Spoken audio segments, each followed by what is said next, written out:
The sound of my own son slapping me across the face echoed louder than any alarm I ever heard in 30 years at the fire department. I did not scream.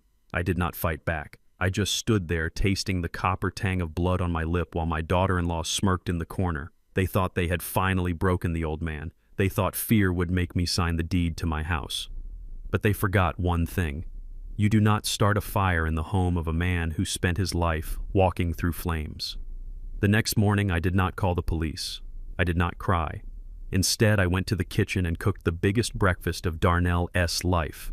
When he walked in, he smiled, thinking he had won. He had no idea that the man sitting next to me at the table was about to turn his entire world into ash. Before I tell you how I served my son justice along with his scrambled eggs, let me know where you are watching from in the comments below.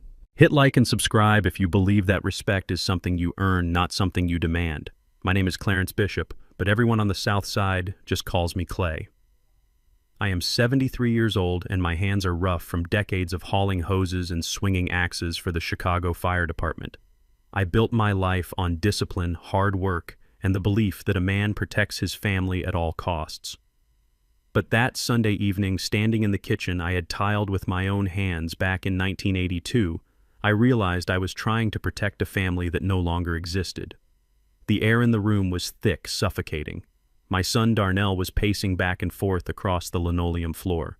He was 42 years old, but in that moment he looked like a petulant child. He was sweating, his eyes darting around the room, avoiding mine. Sitting at the small oak table was his wife Tiffany. She was tapping her manicured fingernails against the wood, a rhythmic, irritating sound that felt like a countdown. Tiffany was a woman who smiled with her mouth, but never with her eyes. She had moved into my house with Darnell 6 months ago after they lost their condo, and since then the warmth had been sucked out of these walls. "Dad, you are not listening to me," Darnell said, his voice rising an octave. "This is not gambling. It is an investment. Virtual real estate is the future. Everyone is doing it. I just need you to sign the equity line against the house. Just $100,000. I will double it in a month, and I will pay off your mortgage completely." I leaned back against the counter, crossing my arms over my chest. "My mortgage has been paid off for 15 years, Darnell," I said, keeping my voice low and steady. "I paid for this house with overtime shifts and missed holidays. I am not risking the roof over my head for some magic internet money that does not exist." Darnell stopped pacing. He ran a hand over his face, frustration radiating off him in waves. "It is not magic money, Dad. You just do not understand modern finance. You are stuck in the past. You think money only counts if you break your back for it. Money only counts if it is real," I replied. Tiffany stopped tapping her nails. She stood up slowly, smoothing down her expensive silk blouse. I knew that blouse cost more than my monthly grocery budget. She looked at Darnell, then turned her cold gaze toward me. "You see, honey," she said, her voice dripping with fake sympathy. "I told you he would not help. He does not care that you are struggling. He does not care that your business is failing. He is sitting on a gold mine with this property, but he would rather see his own son drown in debt than lift a finger." That was not true, and she knew it. I had bailed Darnell out of 3 failed startups in the last decade. I had paid for his car. I had let them move in here rent-free when they went broke. But Tiffany knew exactly where to stick the knife. She knew Darnell's weakness was his ego. Darnell's face turned a shade of red I had rarely seen. He looked at her, then back at me, his eyes filling with a mixture of shame and rage. "Tiffany is right," he spat out. "You have always been selfish. You care more about this dusty old house than you do about me. Mom would have signed it. Mom believed in me. Do not bring your mother into this," I warned, my voice dropping to a growl. "Viola would have told you to get a job and stop looking for shortcuts. That was the trigger." Tiffany let out a sharp, mocking laugh. "Oh, please. Viola spoiled you, Darnell. That is why you expect kindness. But your father, he is just a bitter old man holding on to power because it is the only thing he has left. Look at him. He thinks he is some kind of king in his castle, but really, he is just a burden." Darnell stepped closer to me.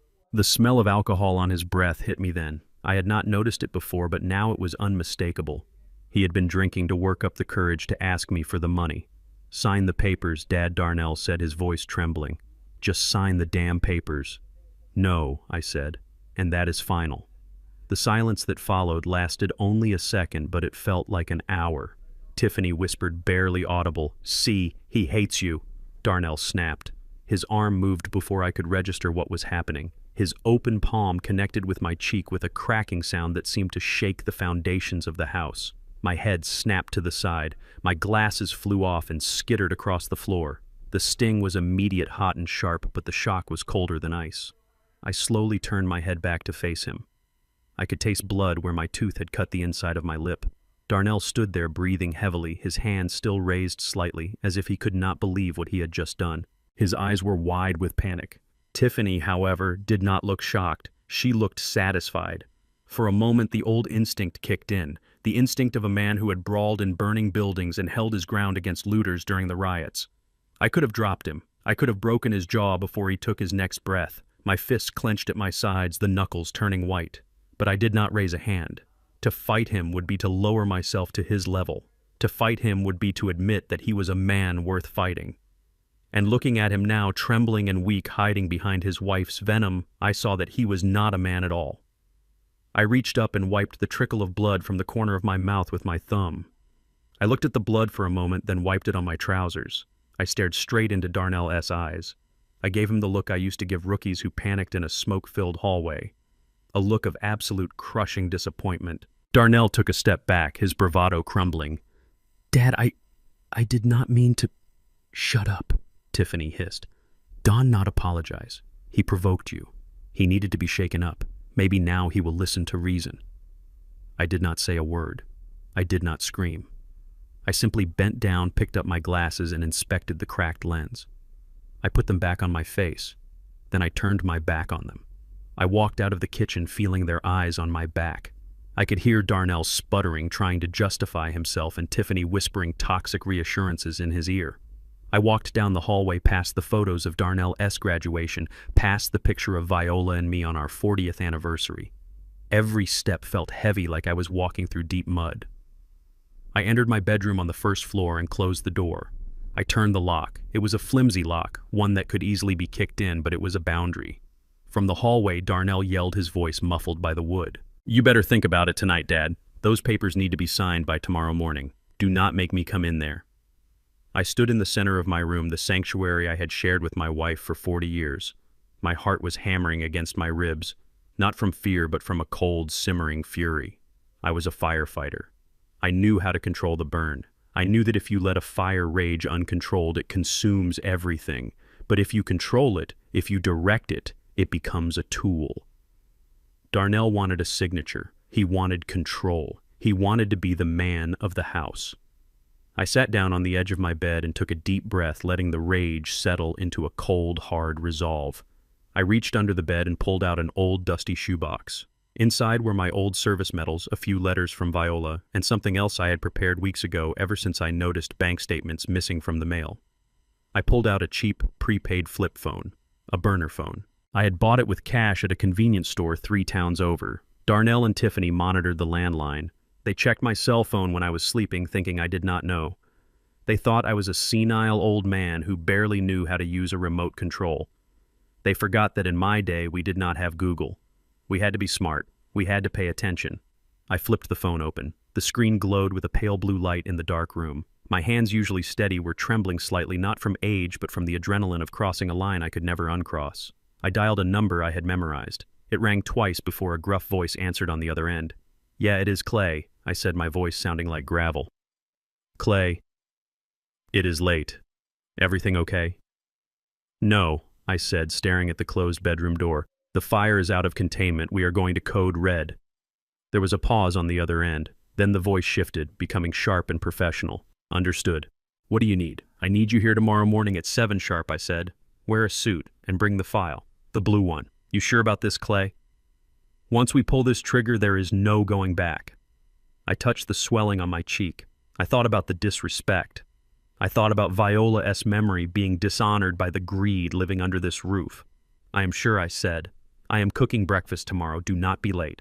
I closed the phone and hid it back in the box. I lay down on the bed, staring up at the ceiling fan spinning slowly in the darkness. My cheek throbbed in time with my heartbeat. Darnell thought the slap was the end of the argument.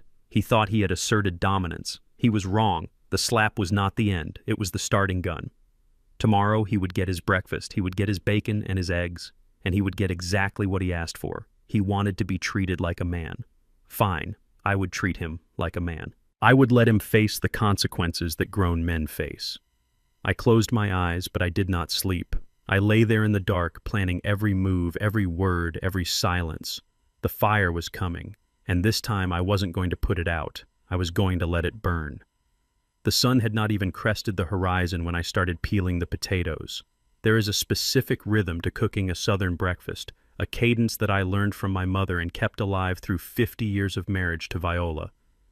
The sound of thick-cut bacon sizzling in my cast-iron skillet was the only music I needed. The smell of rendering fat brewing coffee and buttery grits drifted through the ventilation ducts, reaching every corner of the house. It was not just breakfast, it was bait. I set the table with Viola's good china, the plates with the gold rim that we only used for Christmas and Easter. I polished the silverware until I could see the reflection of a man who was done being a victim. When I heard footsteps on the stairs, I did not look up. I kept whisking the eggs, my movements steady and deliberate. Darnell walked in first, scratching his stomach, looking disheveled but arrogant. The fear from last night was gone, replaced by the smug confidence of a man who thinks he has broken a wild horse. Tiffany followed him wearing a silk robe that cost more than my first car. She stopped in the doorway, sniffing the air, her eyes widening at the spread on the table. "Well, look at this," Darnell said, a smirk spreading across his face. He pulled out a chair and sat down, kicking his feet out. "I knew you would come around, Dad. I told Tiffany you just needed a night to sleep on it. Nothing clears the head like realizing who holds the power." "Right?" Tiffany laughed, a sharp tinkling sound. "It looks delicious, Clay. See? It is so much nicer when everyone knows their place. I will go get the papers so you can sign them while the food is hot." I placed a platter of scrambled eggs in the center of the table. "Sit down, Tiffany," I said, my voice calm, almost warm. "The papers can wait. We have a guest coming." Darnell paused, a piece of bacon halfway to his mouth. "A guest who?" "The nurse from the nursing home." Before I could answer, the doorbell rang. It was a crisp, authoritative sound that made Darnell jump. He looked at me, confusion clouding his eyes. I wiped my hands on my apron and walked to the front door. I opened it to reveal a tall man in a charcoal gray suit holding a leather briefcase. "Mr. Sterling," I said, extending my hand. "Thank you for coming on such short notice." James Sterling smiled, shaking my hand firmly. "The pleasure is mine, Mr. Bishop. When you called and said Darnell wanted to discuss the final details of the investment over your famous home cooking, I could not say no. I have a weakness for authentic grits." I led him into the kitchen. The color drained from Darnell's face so fast I thought he might faint. James Sterling was not just an investor, he was the whale. He was the man Darnell had been chasing for 6 months, the key to his entire fantasy of becoming a tech mogul. Darnell scrambled to stand up, knocking his fork onto the floor. "Mr. Sterling." Darnell stammered, wiping grease from his lip with the back of his hand. I did not know you were... what a surprise." I pulled out a chair for Sterling. "Please sit," I said. "Darnell was just telling me how much he respects your business acumen. I told him that if he is going to be partners with a man of your stature, we should at least break bread together." Tiffany, realizing the gravity of the situation, immediately switched into her charm mode. She tightened her robe and flashed a bright fake smile. "Oh, Mr. Sterling, Darnell talks about you constantly. Please let me get you some coffee." We began to eat. The food was perfect, but the atmosphere was thick with tension. Darnell was sweating, terrified that I would mention the slap or the argument or the coercion. But I did not. I played the part of the proud, slightly chatty father. I piled more bacon onto Sterling's plate and started talking. "You know, Mr. Sterling," I said, pouring myself a cup of coffee, "Darnell has always been a dreamer, even as a boy. I remember when he was 12, he started a lawn mowing business. He had great flyers, great marketing." Darnell laughed nervously. "Dad, Mr. Sterling does not want to hear about..." "Nonsense," Sterling said, leaning forward. "I love hearing about the roots of an entrepreneur. Go on, Mr. Bishop." "Well," I continued, taking a slow sip of coffee. "He had all the customers, but he did not like pushing the mower, said it was inefficient. So he hired the neighborhood kids to do it for him, promising to pay them at the end of the month. He spent all the advance money on video games before the first lawn was cut." Sterling stopped chewing. He looked at Darnell. "Is that so?" Darnell turned red. "I was 12, sir. It was a lesson in outsourcing." I chuckled softly. "Oh, he learned. Just like he learned with that house-flipping project 3 years ago." You remember that son, the one in Bronzeville? Darnell's eyes widened in panic. Dad, please. He bought this beautiful old brownstone, I told Sterling, who was now listening very intently. He wanted to flip it fast. The foundation was cracked, sinking into the mud. The inspector said it needed $50,000 in concrete work, but Darnell said why bury money where no one can see it? So he put up new drywall, painted everything white, and sold it. I paused, letting the silence hang in the air. 6 months later, the living room floor collapsed while the new owners were having dinner. Cost me my entire pension savings to settle the lawsuit so he did not go to jail for fraud. The room went dead silent. The only sound was the refrigerator humming. Sterling slowly placed his fork down on the plate. He wiped his mouth with a napkin and looked at Darnell with eyes that were cold and hard. Is that true? Darnell Sterling asked. The lawsuit you didn't disclose during our due diligence, Darnell stammered, his hands shaking. It was a misunderstanding. The contractors, my father is exaggerating. He is old, he gets confused. I looked straight at Sterling. I may be old, Mr. Sterling, and according to my son I am losing my mind. But I know the difference between a bad foundation and a bad man. I invited you here because I respect a man who builds things that last. My son, he likes to paint over cracks. Sterling stood up. He did not look at Darnell. He looked at me and nodded respectfully. Thank you for the breakfast, Mr. Bishop. The grits were excellent. And thank you for the information. Integrity is the only currency I trade in. Wait, James, Darnell shouted, jumping up.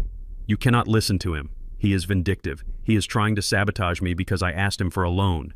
Sterling paused at the door. He asked you for a loan. You told me you were fully liquid and self-funded. Darnell froze, his mouth opening and closing like a fish out of water. Sterling shook his head in disgust and walked out the front door. When the latch clicked shut, it sounded like a gunshot. For a long moment, nobody moved. Then Darnell turned to me. His face was twisted into a mask of pure hatred. The vein in his forehead was throbbing. You senile old fool, he whispered, his voice trembling with rage. Do you have any idea what you just did? That was a $5 million deal. I took a bite of my eggs. They were perfectly fluffy. I warned you, Darnell, I said calmly. I told you I do not support fake money. Darnell grabbed the edge of the table and flipped it. Plates, food, and coffee went flying, crashing against the wall in a chaotic mess of porcelain and grease. Tiffany screamed. You are done, Darnell screamed, stepping over the broken china to get in my face. You think this is a game? You think you taught me a lesson? You just signed your own death warrant. You want to play hardball? Fine. You will not see the light of day, old man. By the time I am done with you, you will be rotting in a state facility so deep they won't even find your dental records. He stormed out of the kitchen, Tiffany trailing behind him, casting one last look of venom at me. I sat there in the chair amidst the wreckage of my wife's good china and the ruined breakfast. My heart was pounding, but my hands were steady. I picked up a piece of bacon that had landed on my knee and ate it. It was still crisp. They thought the war had just started. They did not know I had been digging the trenches all night. Let them scream. Let them threaten. A fire needs oxygen to burn, and I was about to suck the air out of their entire world. The war did not begin with shouting. It began with silence. After Darnell flipped the table, he did not kick me out. He did something far worse. He and Tiffany decided that I was no longer a person. I was a liability. 20 minutes after Mr. Sterling left, Darnell came back into the kitchen with a pair of wire cutters. He walked over to the wall and snipped the phone line. Then he took my cell phone off the counter. It is for your own good, Dad, he said, not meeting my eyes. You are clearly having an episode. Violent outbursts, delusions about my business partners. We cannot have you calling people and embarrassing the family. Until Dr. Jenkins can adjust your medication, you are staying inside. They changed the Wi-Fi password. They took the keys to my truck. They even put a child lock on the front door. I was 73 years old, a man who had pulled survivors out of collapsing buildings, and now I was a prisoner in the home I built. But they did not understand what this house meant. To Darnell, this place was just an asset. It was square footage. It was equity. He did not know about 1974. He did not know about the red lines drawn on the city maps that said people who looked like us were not allowed in this neighborhood. He did not see Viola crying in the car because 5 banks denied our loan application despite my perfect credit. We had to work double shifts and save every penny in a coffee can for 3 years just to put down a deposit that was double what the White families paid. Every brick in this house was paid for with sweat and humiliation. I endured the stares of the neighbors who did not want us here. I kept my lawn greener than theirs. I painted my fence whiter than theirs. I forced them to respect us. And now my own son, the boy who grew up sheltered by those very walls, was trying to sell that history for a quick cryptocurrency payout. The isolation was suffocating, but the erasure was worse. 2 days later, the strangers started arriving. I was sitting in the living room reading a book when a young couple walked in, led by Tiffany. They looked around, pointing at my vintage record player, the one Viola bought me for our 10th anniversary. "How much for the console?" the man asked. Tiffany smiled that same fake bright smile. $100, and I will throw in the vinyl collection for free. We are just clearing out some old junk to make space for the renovation. My hands shook as I turned the page of my book. I did not speak. If I spoke, they would use it as proof of my aggression. I watched them carry out my history. I watched them take my leather armchair. I watched them take the tool chest from the garage. But the breaking point came on Thursday. I heard a crashing sound coming from the attic. I walked to the bottom of the stairs and saw Tiffany coming down dragging 2 black garbage bags. The plastic tore on the railing and something spilled out. It was a blue velvet hat, Viola's Sunday hat, the one she wore to church every Easter. "What are you doing?" I asked, my voice low. Tiffany kicked the hat back toward the bag. "Cleaning clay. This attic is a fire hazard. It is full of moth-eaten rags. The garbage truck is coming in an hour." "That is not trash," I said, stepping forward. "Those are my wife's belongings." "They are dust collectors," she snapped. "And since you are living here on our charity now, I decide what stays and what goes. Go back to your room before I tell Darnell you are being difficult again." I stood there for a long moment. I looked at the blue velvet hat lying on the floorboards. I wanted to scream. I wanted to tear this house down around us.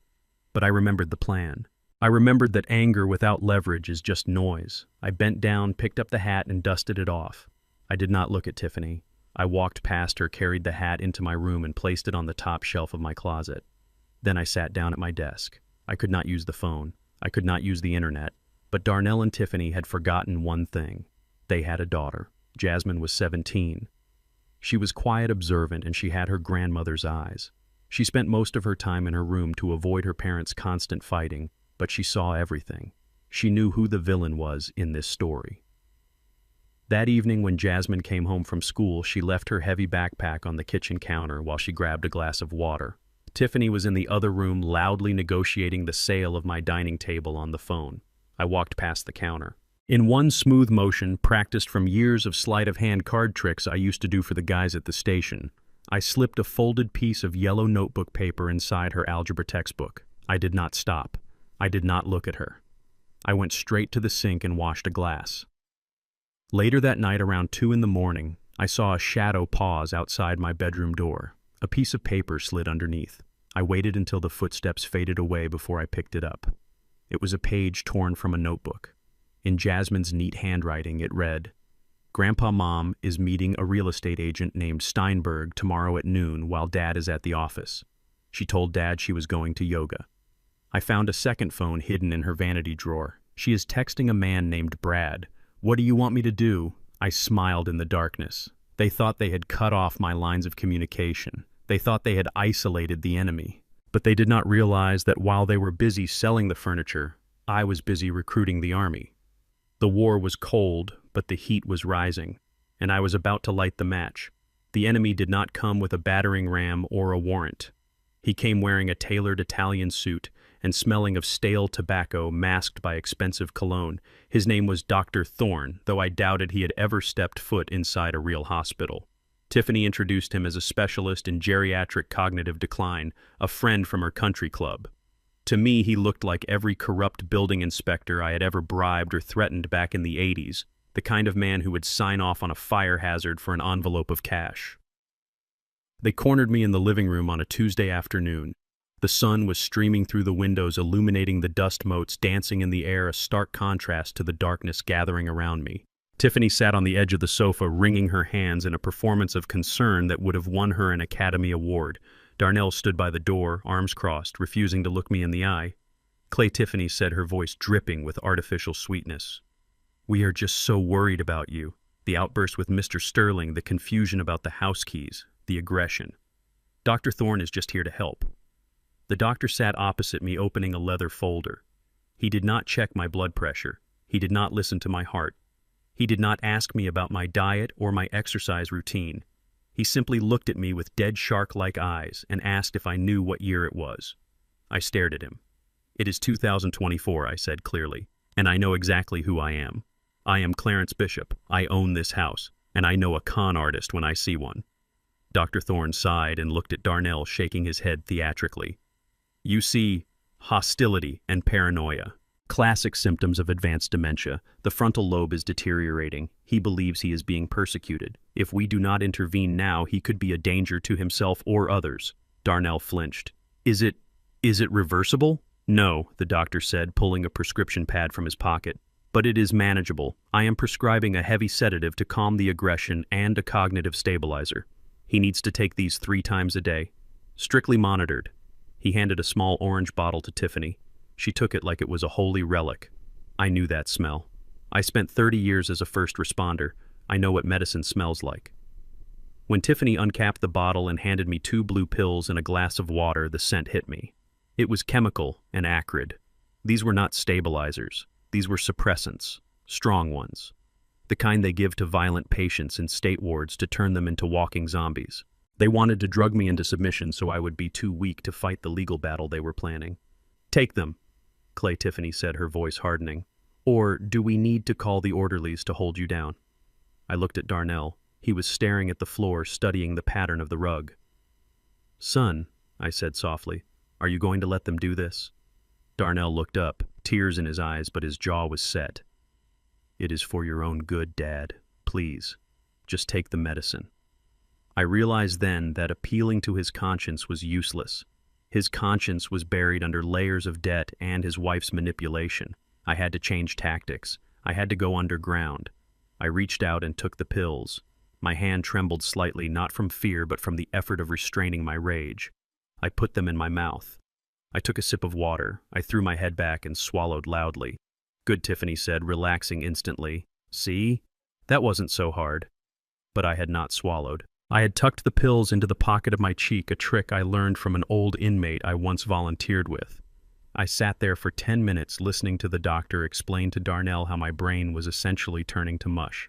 When they finally went into the kitchen to discuss his fee, I stood up. I walked over to the large potted fern in the corner of the room. It was a beautiful plant, one Viola had nurtured for years. It was vibrant and green. I felt a pang of guilt for what I was about to do, but I needed evidence. I spat the dissolving blue paste into the soil, burying it deep under the dirt with my thumb. "Forgive me, Viola," I whispered. Over the next 2 days, the routine continued. They would watch me take the pills. I would cheek them. I would deposit them in the fern when they were not looking. By Thursday, the fern began to change. The vibrant green leaves turned a sickly yellow. The stems drooped as if the life was being sucked out of them. By Friday, the plant was dead. The leaves were brown and brittle, crumbling to the touch. The poison meant for my brain was powerful enough to kill a living thing in 48 hours. If I had swallowed those pills, I would be drooling on myself right now, unable to sign my name, let alone fight for my life. But I had to sell the performance. If they thought I was lucid, they would keep their guard up. I needed them to think they had won. So I began to fade. I started shuffling when I walked. I let my eyelids droop. When Darnell asked me a question, I would wait 10 seconds before answering, and I would slur my words slightly. I stopped shaving. I let stains stay on my shirt. It was the hardest thing I have ever done. A man spends his whole life building his dignity, and I had to dismantle mine piece by piece to save it. The climax of their cruelty came on Saturday morning. I was sitting in the armchair staring blankly at a turned-off television. I heard them whispering in the hallway. "Do it now," Tiffany hissed. "He is completely out of it. It is perfect." Darnell walked into the room holding his smartphone. He held it up, the red recording light blinking like a demonic eye. He did not look like my son anymore. He looked like a hunter cornering a wounded animal. "Hey, Dad," Darnell said, his voice loud and patronizing like he was talking to a toddler. "Can you tell the camera where you are?" I looked at him slowly, letting my head roll to the side. I am in the station, I mumbled deliberately, confusing the past with the present. The bell is ringing, Darnell. The fire is coming. Darnell zoomed in on my face. And do you know who owns this house, Dad? I blinked rapidly, feigning confusion. The bank. No. The smoke. The smoke gets in your eyes. You cannot see the deed when there is smoke. Darnell lowered the phone slightly, a look of triumphant relief washing over his face. He turned to Tiffany, who was standing in the doorway, giving him a thumbs up. Did you get it? She mouthed. Yeah, Darnell whispered. He is talking nonsense. He thinks he is at the fire station. The judge will grant the emergency conservatorship immediately with this footage. He turned back to me. Okay, Dad, you just rest now. We are going to take care of everything. You do not have to worry about money or the house anymore. I closed my eyes and let out a long, ragged sigh, pretending to fall asleep. Darnell stopped recording. I heard them walk into the kitchen. I heard the pop of a champagne cork. They were celebrating. They were toasting to my demise. They were drinking to the fact that Clarence Bishop was finally incompetent, a vegetable ready to be harvested. But under my heavy eyelids, my eyes were sharp and clear. I was not talking nonsense about the fire. I was giving them a warning, but they were too arrogant to hear it. The smoke does get in your eyes. It blinds you to the danger standing right in front of you. Darnell had his video, he had his proof. He thought he was holding the smoking gun that would end my life.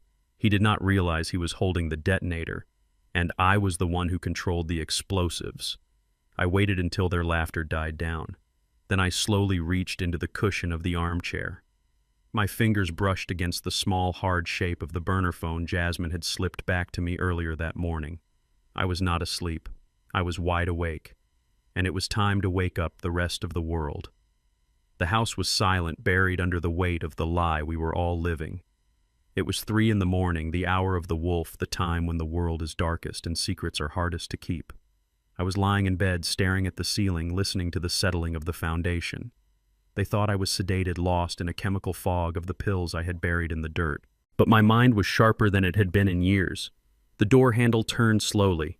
A sliver of hallway light cut across the floorboards. I did not move. I controlled my breathing, waiting to see if it was my jailer or my savior. Grandpa, a voice whispered. It was barely audible, lighter than a breath. I sat up slowly. Jasmine, I said softly, come in. Close the door. She slipped inside, her silhouette thin and fragile in the darkness. She looked terrified. Her hands were trembling as she sat on the edge of my bed. I reached out and covered her hand with mine. My skin was rough, like old leather against her smooth palm. They are asleep, she whispered. Mom passed out after 2 bottles of wine. Dad is in the office staring at his computer screens. He looks like he is losing his mind, Grandpa. He is not losing it, Jasmine. I said, my voice steady. He sold it a long time ago. I reached under my mattress. I did not need to turn on the lamp. My fingers found the small slit in the fabric I had cut days ago. I pulled out a small silver key. It was not a house key. It was a key to a safety deposit box at the downtown branch of Chase Bank, the one Darnell did not know existed. I pressed the key into her palm. She closed her fingers around it, her eyes wide in the dark. I need you to be brave, baby girl, I said. I need you to do something that might scare you. But it is the only way we save this family. Or what is left of it. What is this? She asked. Tomorrow after school you cannot come straight home, I instructed.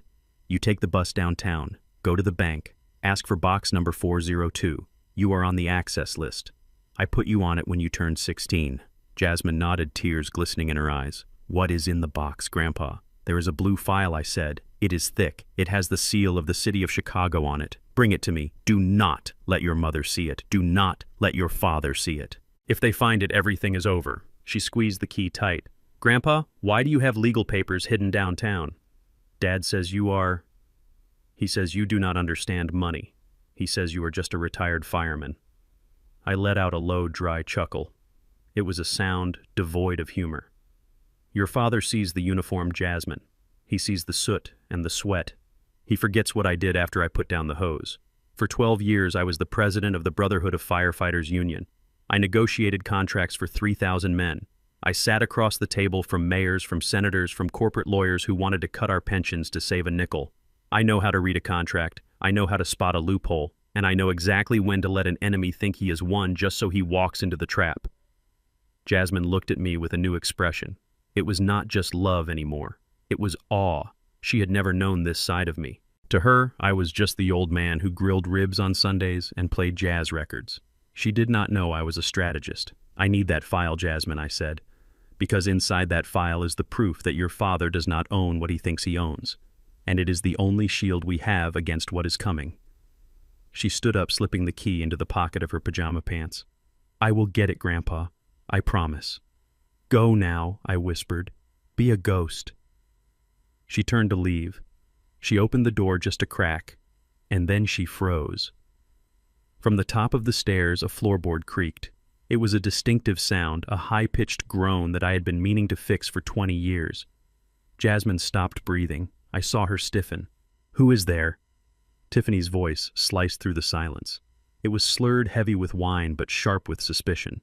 Jasmine looked back at me, panic rising in her eyes. I motioned for her to stay calm. I am just getting some water, Mom, Jasmine called out, her voice trembling slightly. There was a long pause. I could hear Tiffany's heavy footsteps coming down the stairs. She stopped outside my door. I slid back under the covers, closing my eyes, slowing my breathing to the rhythm of deep sleep. Water, Tiffany muttered. At 3 a.m. Or are you sneaking in to talk to the vegetable? He is asleep, Mom, Jasmine said, stepping into the hallway, pulling the door shut behind her. I heard the lock click. Don't lie to me, you little brat, Tiffany hissed. I know you are on his side, but guess what? His side is losing. His side is drooling on a pillow while we are about to become very, very rich. Now go to your room before I take your phone away too. I heard Jasmine's footsteps hurry down the hall, followed by the heavy, uneven thud of Tiffany walking to the kitchen. I opened my eyes in the darkness. My heart was hammering against my ribs, but my mind was cold ice. Tiffany's arrogance was her weakness. She thought she had already won. She thought I was a vegetable. But the most dangerous thing you can do is underestimate a man who has nothing left to lose. I lay there thinking about the next 24 hours. Darnell was desperate. Sterling had walked away. The crypto market was crashing. He had debts he was not telling me about. I could smell the fear on him like smoke. Desperate men make mistakes. Desperate men look for shortcuts. He needed the house. But the deed was in my name, and he knew I would never sign it. So he would have to do the one thing that would destroy him. He would have to forge my signature. He thought he was being clever. He thought he could trace my name on a document, have a notary friend stamp it, and the bank would never know. He did not know about the blue file. He did not know that the property was held in an irrevocable trust that required 3 separate witnesses and a biometric confirmation for any transfer. If he signed my name, he wasn't just committing fraud. He was walking into a federal crime. I closed my eyes, a single tear leaking out. I was not crying for myself. I was crying for the little boy I used to carry on my shoulders. I was crying because I knew that to save my dignity I had to let my son destroy himself. I was the spider, and Darnell was the fly. All I had to do was wait for him to land. The smell of desperation is a very specific thing. In my 30 years with the fire department, I smelled it on arsonists watching their own businesses burn to collect insurance money. It is a mix of sweat, fear, and a manic energy that makes a man do stupid, reckless things. And on that Tuesday evening, my living room reeked of it. Darnell was pacing back and forth, wearing a path into the rug. His shirt was unbuttoned at the collar, and his hair was a mess. He looked like a man who was drowning and was ready to pull anyone down with him just to stay afloat for one more minute. I sat in my armchair, my head lolling to the side, my mouth slightly open. To them, I was a shell. I was the old man whose brain had turned to mush, the father who had been reduced to a piece of furniture. But inside I was clocking every movement, every word, every bead of sweat on my son's forehead. Jasmine had slipped me a note earlier that afternoon while pretending to tie her shoe next to my chair. It was short and terrifying. Sterling is suing for breach of contract. Dad needs $200,000 by Friday or he goes to court. That was the spark. Now I was watching the fire spread. Darnell stopped pacing and looked at Tiffany. She was sitting at the dining table, aggressively typing on her laptop. I cannot liquidate the crypto accounts, Darnell said, his voice cracking. The market is down 40%. If I pull out now, we lose everything. I need cash, Tiff. I need real, tangible assets. Tiffany did not look up. Then sell the damn land, Darnell, the plot in Wisconsin, the one the old man talks about whenever he is lucid. My heart skipped a beat, but I forced my breathing to remain shallow and rhythmic. The Wisconsin lot, 5 acres of lakefront property I had bought 20 years ago. It was meant to be my sanctuary. It was where I planned to build a cabin, a place where Viola and I could watch the sunset. After she died, I kept it for the grandkids. It was the only asset I had kept entirely separate from the house. Darnell walked over to the sideboard and pulled out a stack of papers. His hands were shaking so bad he almost dropped them. I drove past the notary today, he muttered. I have the stamp, I just need the signature. He turned slowly and looked at me. I let my eyes drift past him, focusing on a stain on the wallpaper. I started humming a low, tuneless melody, the kind a child makes when they are soothing themselves. It was a performance that broke my heart to give, but I had to be convincing. Darnell walked over and kneeled in front of me. He smelled of stale coffee and panic. "Dad," he said, his voice unusually soft. "Dad, can you hear me?" I blinked slowly, taking 5 seconds to focus on his face. Who is there? Is that you? Walter?" Walter was my brother who died in 1990. Darnell flinched, guilt flashing across his face for a split second before necessity washed it away. "No, Dad. It is Darnell, your son. Listen, we need to handle some paperwork. For the insurance. Remember, we need to make sure you are taken care of." He placed the document on the small table next to me. It was a quitclaim deed transferring the ownership of the Wisconsin property to Darnell Bishop. I looked at the paper, then I looked at him. I saw the little boy who used to cry when he scraped his knee. I saw the teenager I taught to drive. And now I saw a criminal. "Do you trust me, Dad?" Darnell asked, pushing a pen into my hand. I let the pen sit loosely in my fingers. I looked him dead in the eye, and for a second I let the fog clear. I wanted him to see me, but he was too blinded by greed. I trust the family," I mumbled, slurring the words together. Darnell took that as a yes. He guided my hand toward the paper. "Just make your mark, Dad. Just right here." I let my hand go limp. The pen slipped and made a jagged line across the page. I dropped it, letting it clatter to the floor, and leaned back, closing my eyes as if the effort had exhausted me. I am tired, Walter," I whispered. Darnell stared at the jagged line. It was useless. It looked nothing like a signature. He cursed under his breath, a vicious, ugly sound. He picked up the pen.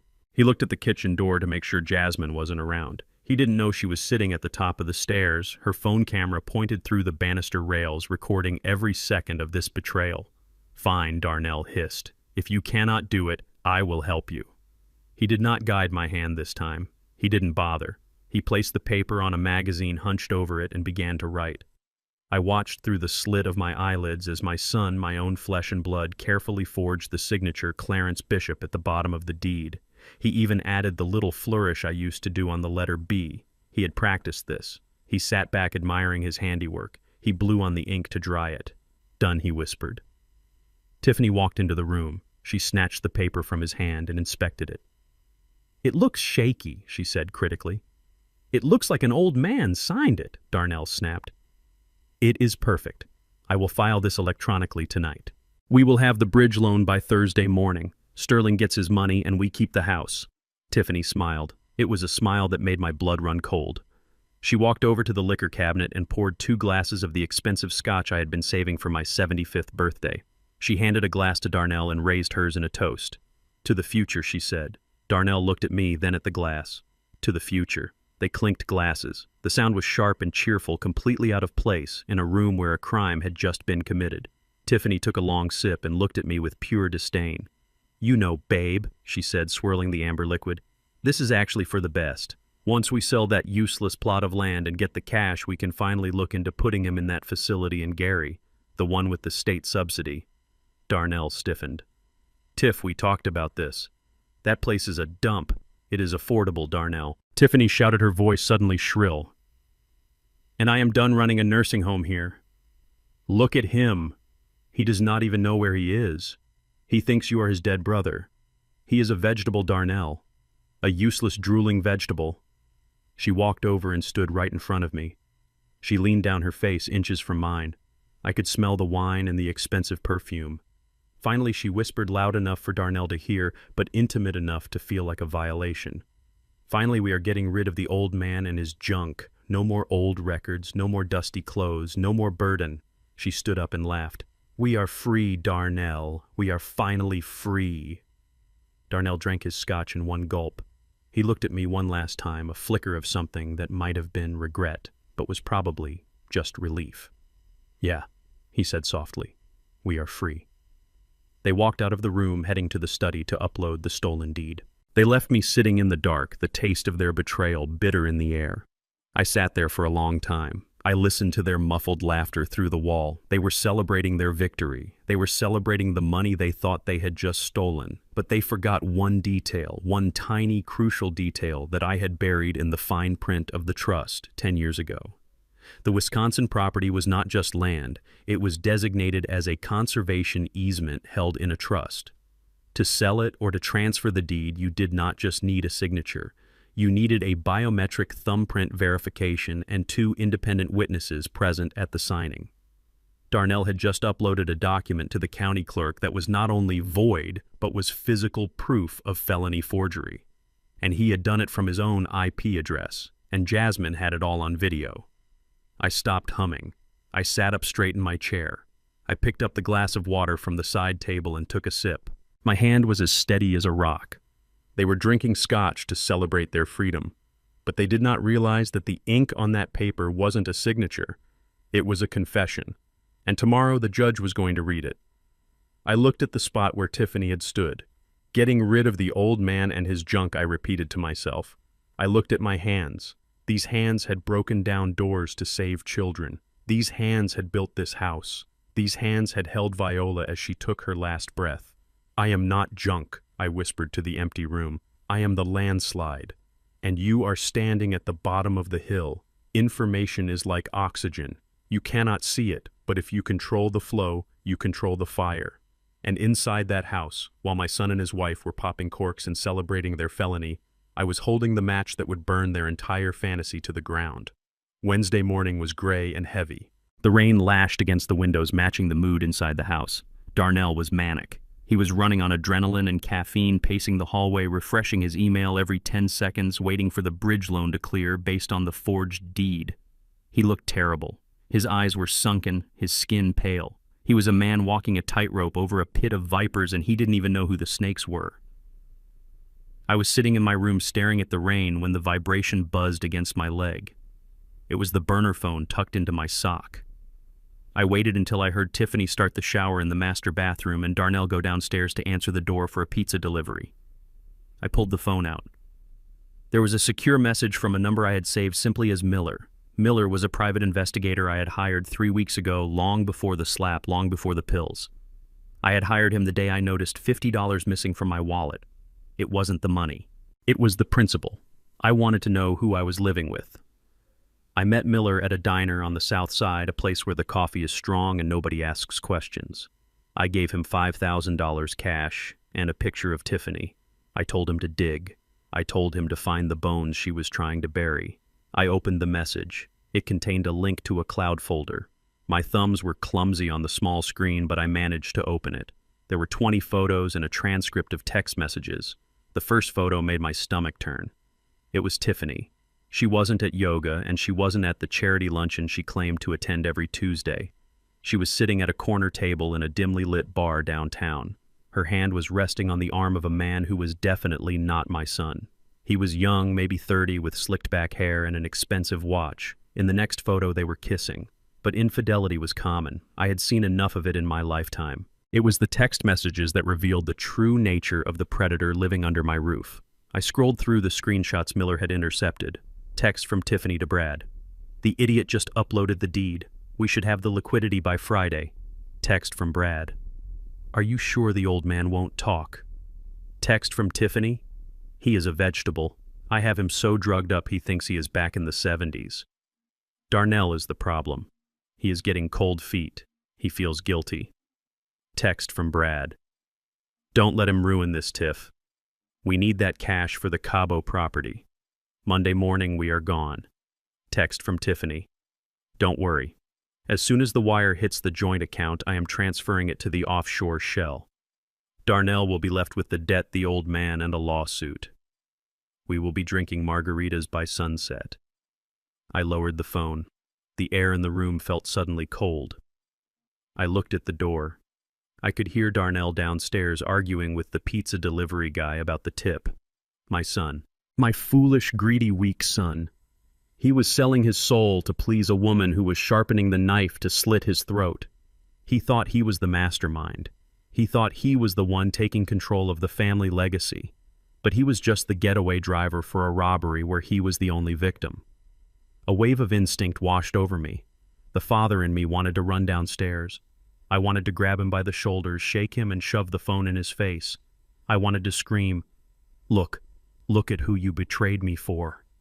She is stealing everything. Stop the transfer." I actually stood up. I took a step toward the door, and then I stopped. I remembered the slap. I remembered the feeling of the floor hitting my knees when he knocked me down. I remembered him forging my name without a second of hesitation. If I saved him now, what would he learn? If I showed him the truth, he would be hurt, yes, but he would still be the man who hit his father. He would still be the man who tried to put me in a state home. He would just be a victim of Tiffany. He would blame her for everything. He would never take responsibility for his own sins. Saving him now would be the worst thing I could do. Darnell needed to lose. He needed to lose the money. He needed to lose the house. He needed to lose the woman he thought was his prize. He needed to stand in the ashes of his life and realize that he was the one who struck the match.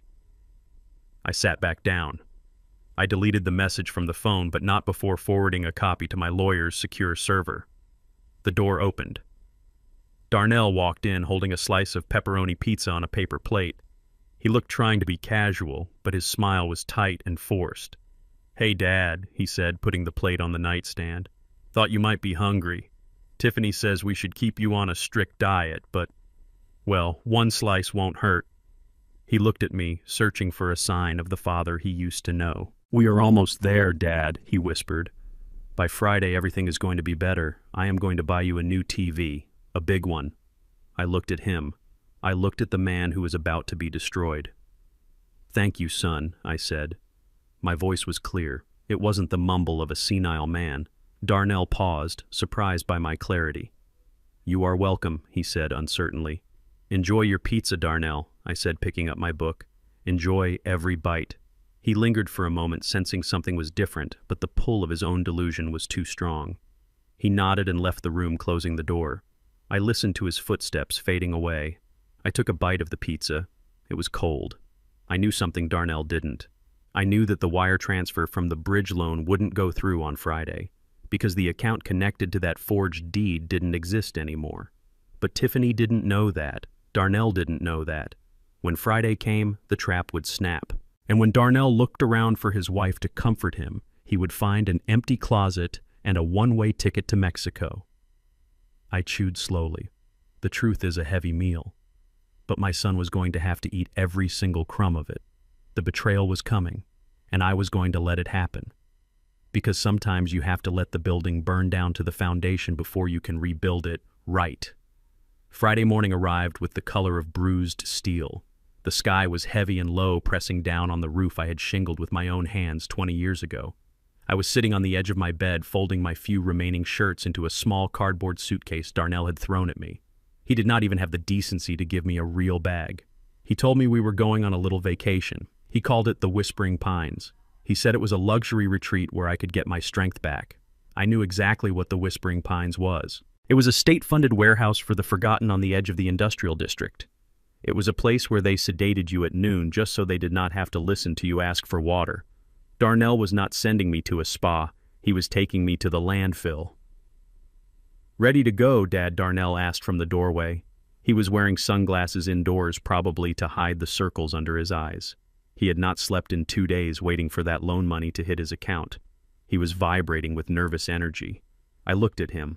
I held up my old Bible, the leather cover worn smooth by Viola's hands. "Is Viola coming?" I asked, keeping my voice frail and confused. Darnell flinched. He looked away, shifting his weight. "No, Dad. Mom is... She is waiting for you there. It is going to be great. Just come on. We have to beat traffic." I stood up slowly. I let him take my arm. He gripped it too tight, like he was afraid I might bolt, but I had no intention of running. You cannot spring a trap if you are not standing on the trigger. We walked down the hallway. I dragged my feet, letting them scuff against the hardwood floors. I looked at the empty spaces on the walls where the pictures used to be. Tiffany had already sold the frames. The house felt hollow, stripped of its soul. But a house is just wood and plaster. The home was something I carried inside me, and that was something they could never sell. When we stepped out onto the porch, the air was cold. Jasmine was standing by the railing, hugging her elbows. She was wearing her school uniform, but she hadn't left for the bus. Her eyes were red and puffy. She looked at me, terrified that this was the end.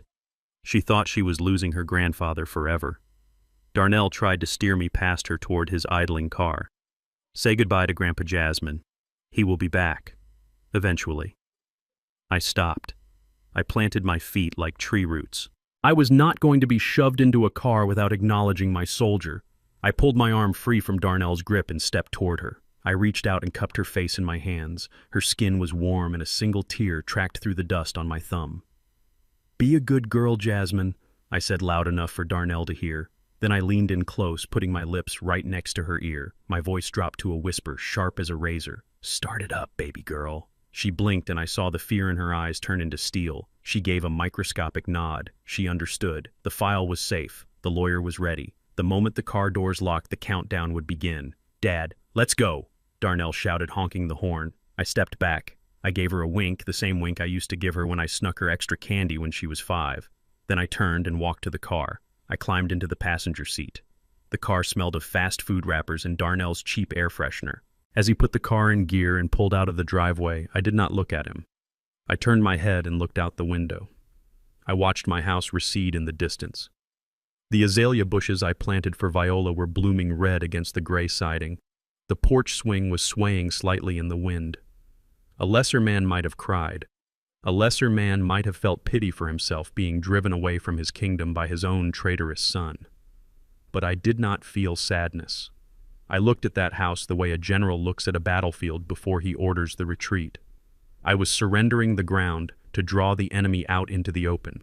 I was giving them the confidence to make their final mistake. Darnell turned on the radio to drown out the silence. He was humming along, tapping on the steering wheel, thinking he had won. He thought he was driving a senile old man to prison. He did not know he was driving a Trojan horse. I closed my eyes and leaned my head against the cold glass. "Take me to the warehouse, son. Lock me up. Take my keys, because the harder you slam that door, the louder it is going to sound when I kick it back open." The sign on the door said Whispering Pines, but as soon as the automatic doors slid shut behind me, I knew I was in a warehouse for the living dead. The air was thick and humid, smelling of industrial-strength bleach, trying to mask the scent of urine and boiled cabbage. The fluorescent lights buzzed overhead, flickering like a dying heartbeat. This was not a care facility. It was a holding pen where families dropped off their guilt, so they did not have to look at it anymore. A nurse with a sour expression and stains on her scrubs pointed me to a room at the end of the hall. She did not ask my name. She just looked at the clipboard Darnell had handed her. "Bed 4, she barked, not even looking me in the eye. "Give me your belt and your shoelaces. Policy for new admits." I looked at her. I did not argue. I slowly unbuckled my belt and handed it over. I sat down and unlaced my shoes. I handed those over too. "Dinner is at 5, she said, tossing my things into a plastic bin. "If you miss it, you starve. Do not cause trouble or we sedate you. We do not have time for nonsense here." She slammed the door, leaving me in a room with peeling beige paint and 2 other beds. In the bed next to me lay a man who looked like a skeleton wrapped in parchment paper. He was curled in a fetal position, sobbing softly into his pillow. I sat on the thin plastic-covered mattress. It crinkled every time I moved. I looked at my hands.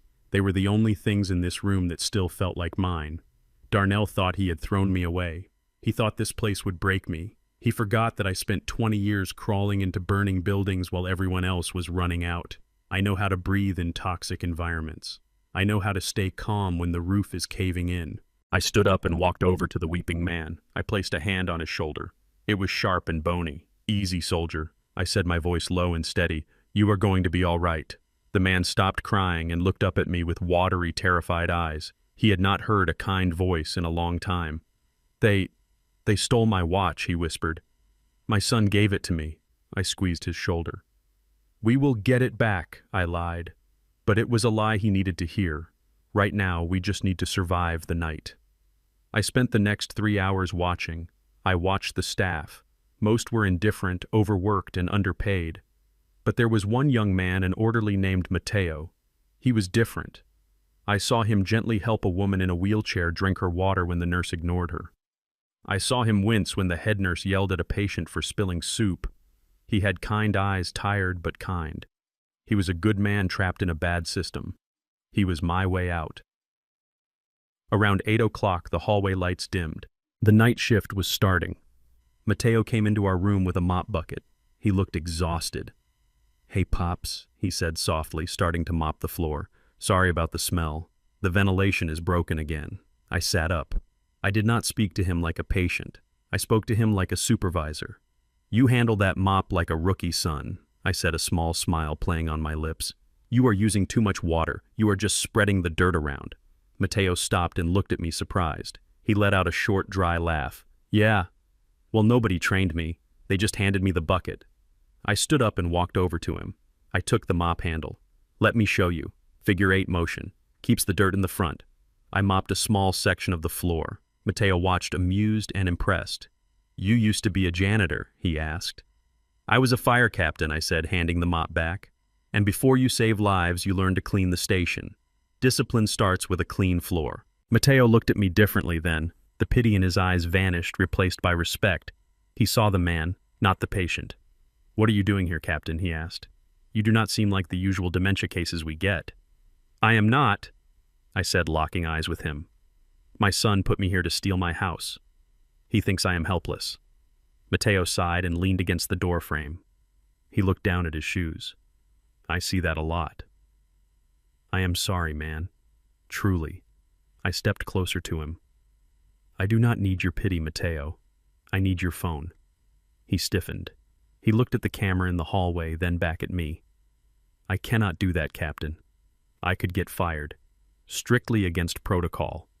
I put a hand on his arm. I am not asking you to break the law. I am asking you to help me stop a crime. I have a granddaughter out there who is fighting this battle alone right now. I just need to send one text, one signal. I looked deep into his eyes. I saw the struggle. I saw the boy who probably had a grandfather he loved. If you were in this bed, Mateo, I whispered, and someone took everything you worked for, would you want a good man to turn his back on you? Mateo bit his lip. He looked at the hallway again. It was empty. He reached into his pocket and pulled out a cracked smartphone. He unlocked it and handed it to me. You have 2 minutes, he whispered. If anyone comes, you are showing me a picture of your grandkids. I took the phone. My fingers flew across the screen. I did not text Jasmine. She was already in motion. I texted the secure number of my attorney, Mr. Thompson. The message was 3 words long: execute the freeze. I hit send. I watched the little check mark appear. Done. I deleted the message and handed the phone back to Mateo. Thank you, son, I said. You just saved a life tonight. Mateo slipped the phone back into his pocket. He looked at me with a mixture of fear and admiration. Good luck, Captain. He picked up his bucket and left the room. I sat back down on the crinkling mattress. The smell of bleach was still strong, but it did not bother me anymore. I closed my eyes. Phase 2 was active. Somewhere in the city, digital locks were slamming shut. Bank accounts were turning to stone. Assets were vanishing from the grid. Darnell was probably at home right now, sleeping in my bed, dreaming of the millions he was going to make. He did not know that the ground beneath him had just opened up. I lay down and pulled the thin, scratchy blanket up to my chin. For the first time in weeks, I slept soundly. I was in hell, yes, but I was the one holding the pitchfork. While I was staring at a bowl of cold oatmeal in a room that smelled of despair, my son was walking into the downtown branch of Chase Bank. I was not there to see it, but I know Darnell. I know how he walks when he thinks he has won. He would have pushed through the revolving doors with his chest out, ignoring the security guard clutching his briefcase like it held the nuclear codes. He was about to withdraw the first installment of the bridge loan, the money he had secured by forging my signature on a deed he had no right to touch. He walked up to the teller window. He probably gave her that charming smile, the one he used to use on his mother when he wanted money for a new video game. He slid his ID and the withdrawal slip across the marble counter. $200,000. He needed it in a cashier's check payable to James Sterling. He was in a rush. He had been checking his watch every 30 seconds, terrified that the loan sharks or Sterling's lawyers would call before he had the cash in hand. I imagined the teller was polite at first. She took his ID. She typed his account number into her computer. Darnell drummed his fingers on the counter, already spending the money in his head. He was probably thinking about how he would explain the sudden influx of cash to Tiffany, or maybe he was planning which luxury car he would buy once the crypto market rebounded. But then the typing stopped. The silence that follows the stopping of a bank teller's fingers is the loudest silence in the world. Darnell likely leaned forward. Is there a problem, he would have asked, his voice tight. The teller did not answer immediately. She frowned at the screen. She typed something else. Then she picked up the phone. I need a manager to window 4, she whispered, but Darnell heard it. His heart must have hammered against his ribs. He was a thief, and thieves are always waiting for the siren.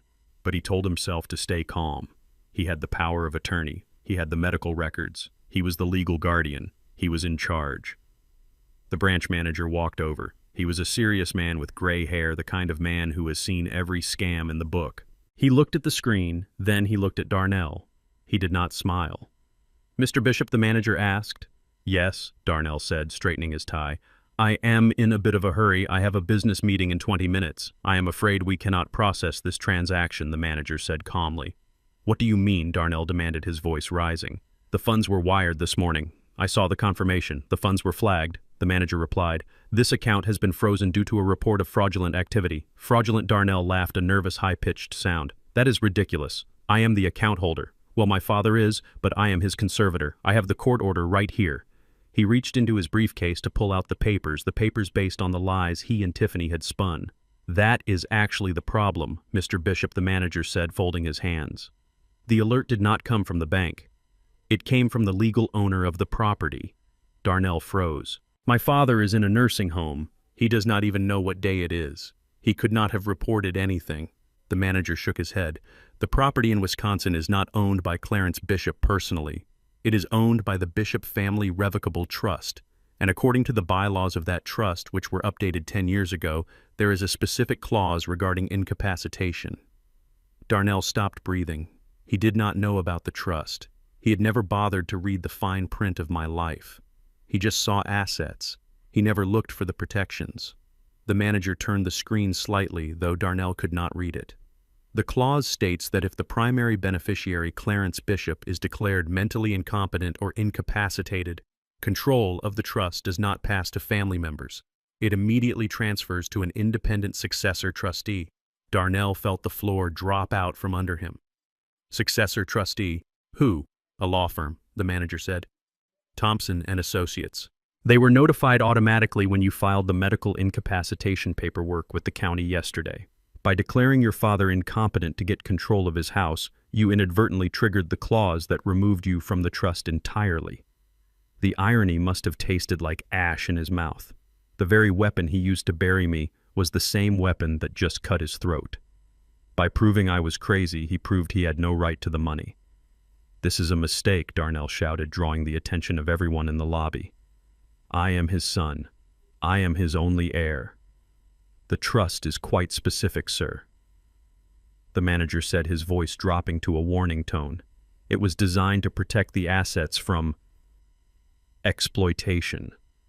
The trustee has flagged the deed transfer you attempted as potential fraud. They have locked all associated accounts pending a federal investigation. Federal investigation. Those two words hit Darnell like a physical blow. He wasn't just broke. He was a suspect. I need to speak to my father. Darnell stammered, backing away from the counter. I would not advise that, the manager said. The police are on their way to collect a statement regarding the forged signature on the deed. The trustee provided a biometric analysis. The signature does not match Mr. Bishop's hand. Darnell did not wait for the police. He turned and ran. He ran out of the bank, past the security guard, and into the rain. He left his dignity on the marble floor. He sat in his car, hyperventilating, his hands shaking so hard he could barely put the key in the ignition. He had walked in there a millionaire. He walked out a fugitive. I sat in my room at the nursing home watching the rain streak against the window. I did not need to see his face to know what he looked like. I knew he was terrified. I knew he was calling Tiffany right now, screaming that something had gone wrong. I took a bite of the cold oatmeal. It suddenly tasted sweet. My trap had sprung. The steel jaws had snapped shut. Darnell was running, but he did not realize that the road he was running on led straight off a cliff. And I was the one who had removed the guardrails. The rain was hammering against the roof of the house I built with my own hands, but the real storm was happening inside the living room. I was not there in the flesh, but I saw every second of it. I saw it through the lens of my granddaughter's smartphone camera. Jasmine had positioned herself at the top of the stairs, filming through the banister rails just as I had taught her to do. She was the silent witness to the self-destruction of a man who thought he could outrun his own shadow. Darnell burst through the front door like a man chased by wolves. He was soaked to the bone, his expensive suit clinging to him, ruined by the weather and his own panic. He didn't even close the door behind him. The wind blew rain into the foyer, soaking the hardwood floors, but he didn't care. He ran into the living room, his eyes wild and desperate. Tiffany was sitting on the sofa, scrolling through her phone, a glass of wine in her hand. She looked up, annoyed by the intrusion, completely unaware that her golden parachute had just failed to open.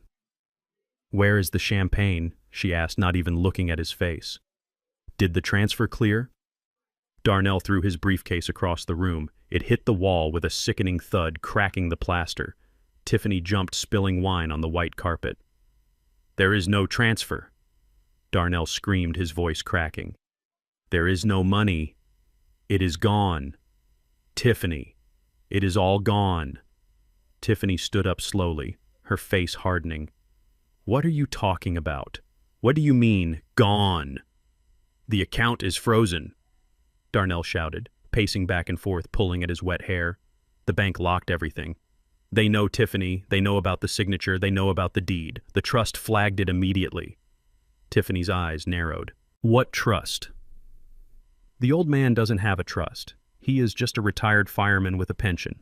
"He does have a trust," Darnell yelled, pointing a shaking finger at the ceiling. "And because we declared him incompetent, because we dragged him to that nursing home, the trust kicked me out. I am not the beneficiary anymore. A law firm is. And they are calling the police, Tiffany. They are calling the feds." The room went silent. The only sound was Darnell's ragged breathing and the rain hitting the windows. Tiffany looked at him, and for the first time I saw the mask slip completely. The sweet, supportive wife vanished. In her place stood a cold, calculating predator who realized her prey had no meat left on the bone. "You idiot," she whispered. "You absolute incompetent idiot." Darnell stopped pacing. He looked at her, stunned. "What did you call me? I called you an idiot," she spat, her voice rising. "You had one job, Darnell. One job. Get the signature and get the money. And you failed. You did not check the paperwork. You did not do your due diligence. You just blindly assumed you could walk in there and take it." "I did this for you," Darnell screamed, his face turning red. "I did everything you wanted. I put my father in a home for you. I forged his signature because you said we needed the cash for the Cabo house. I broke the law for you. Don't you dare put this on me," Tiffany countered, stepping closer to him, her eyes flashing with venom. "I did not hold the pen, Darnell. You did.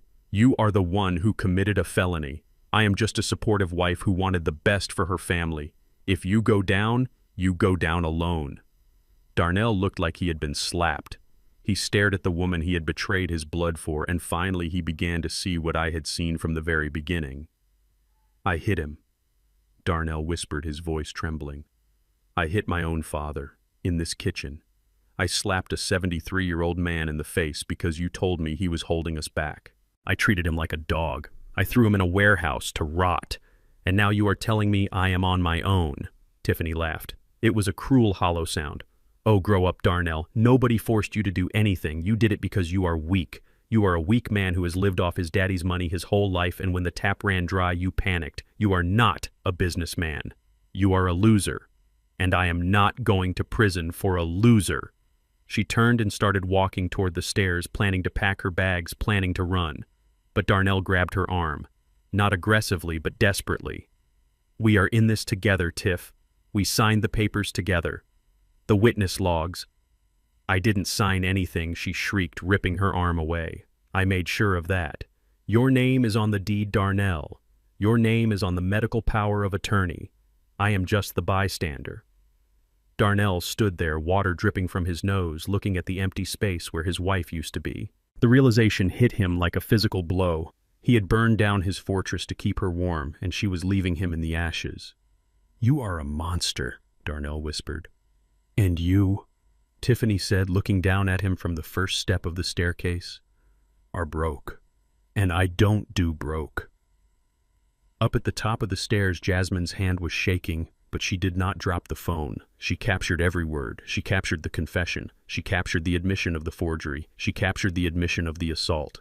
Darnell sank onto the sofa, burying his face in his hands. He began to sob. It wasn't the cry of a man who was sorry for what he had done. It was the cry of a man who was sorry he had been caught. He was crying for himself, but the camera was still rolling. Jasmine zoomed in on his shaking shoulders. "I forged it," Darnell sobbed into the empty room, unaware he was speaking to a jury. "I forged the signature. I lied to the doctors. I did it all."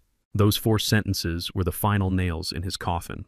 Tiffany stomped past Jasmine on the landing, too focused on her own escape to notice her daughter standing in the shadows. She went into the bedroom and started throwing suitcases onto the bed.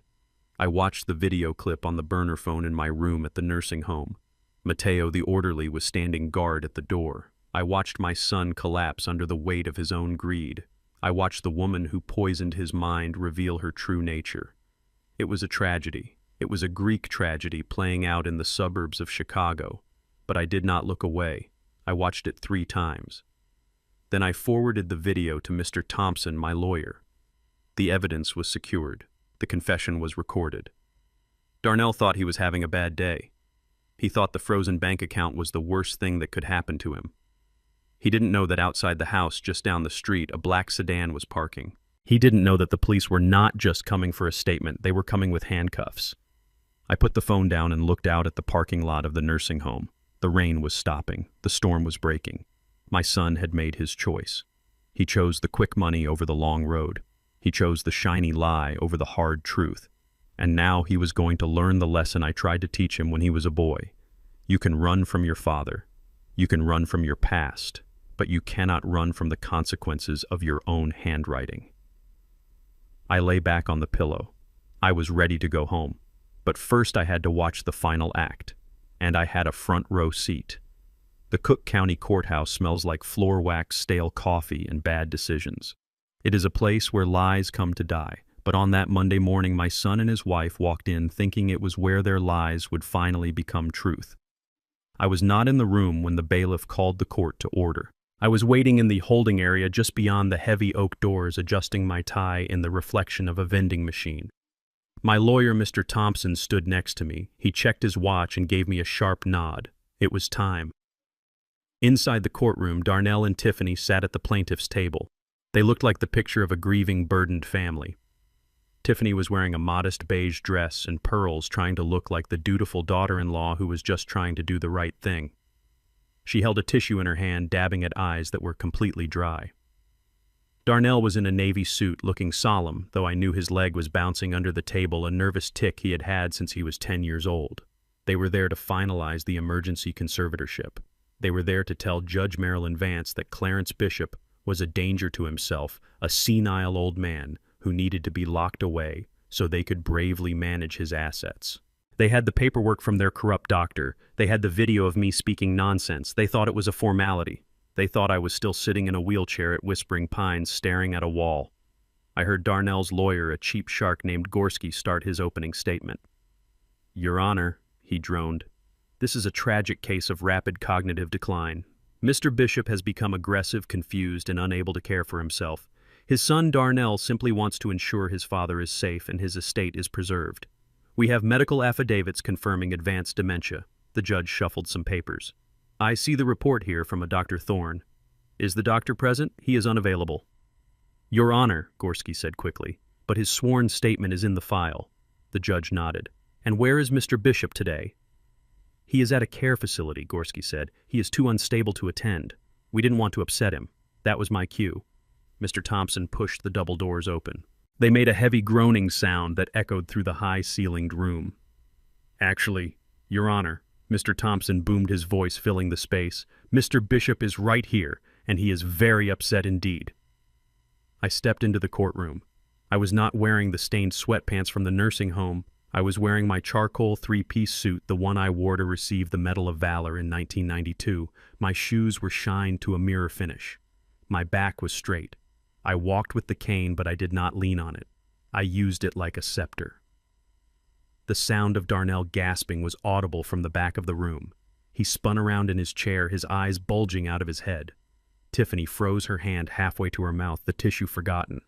I walked down the center aisle. The click of my heels on the marble floor was a metronome counting down to their destruction. I looked Darnell dead in the eye.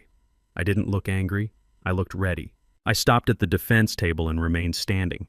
Next to me was not just Mr. Thompson, but another man. A tall, serious man with silver hair and a stethoscope around his neck. "Who is this?" Judge Vance asked, peering over her glasses. "I am Clarence Bishop, Your Honor," I said. My voice was deep, clear, and steady. It was the voice that used to command 300 firefighters at a 4-alarm blaze. And I am here to prove that the only thing sick in my family is my son's ambition. Darnell stood up, knocking his chair back.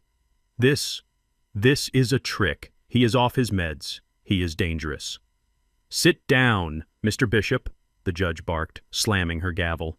"Your Honor," Mr. Thompson said calmly, "we would like to introduce Dr. Benjamin Hayes into the record. Dr. Hayes is the chief of neurology at Northwestern Memorial Hospital. He conducted a full, independent psychiatric and neurological evaluation of my client yesterday afternoon." Darnell turned pale. Northwestern was not a country club clinic. It was the best hospital in the city. You could not bribe the chief of neurology. The judge looked at the doctor. "Dr. Hayes, what are your findings?" Dr. Hayes stood up. "Your Honor, I ran a full battery of cognitive tests, including an MRI scan. Mr. Bishop shows 0 signs of dementia or Alzheimer's. His cognitive functions are that of a man 20 years younger. He is sharp, lucid, and entirely capable of making his own decisions. The previous diagnosis provided by the plaintiff is not just incorrect, it is medically impossible based on the brain scans I have right here." Tiffany let out a small, strangled noise. She was watching her getaway car drive off a cliff. But the video," Darnell stammered, pointing a shaking finger at me. "We have video of him rambling. He didn't know where he was. He was hallucinating." I turned to the judge. "May I speak, Your Honor?" She nodded.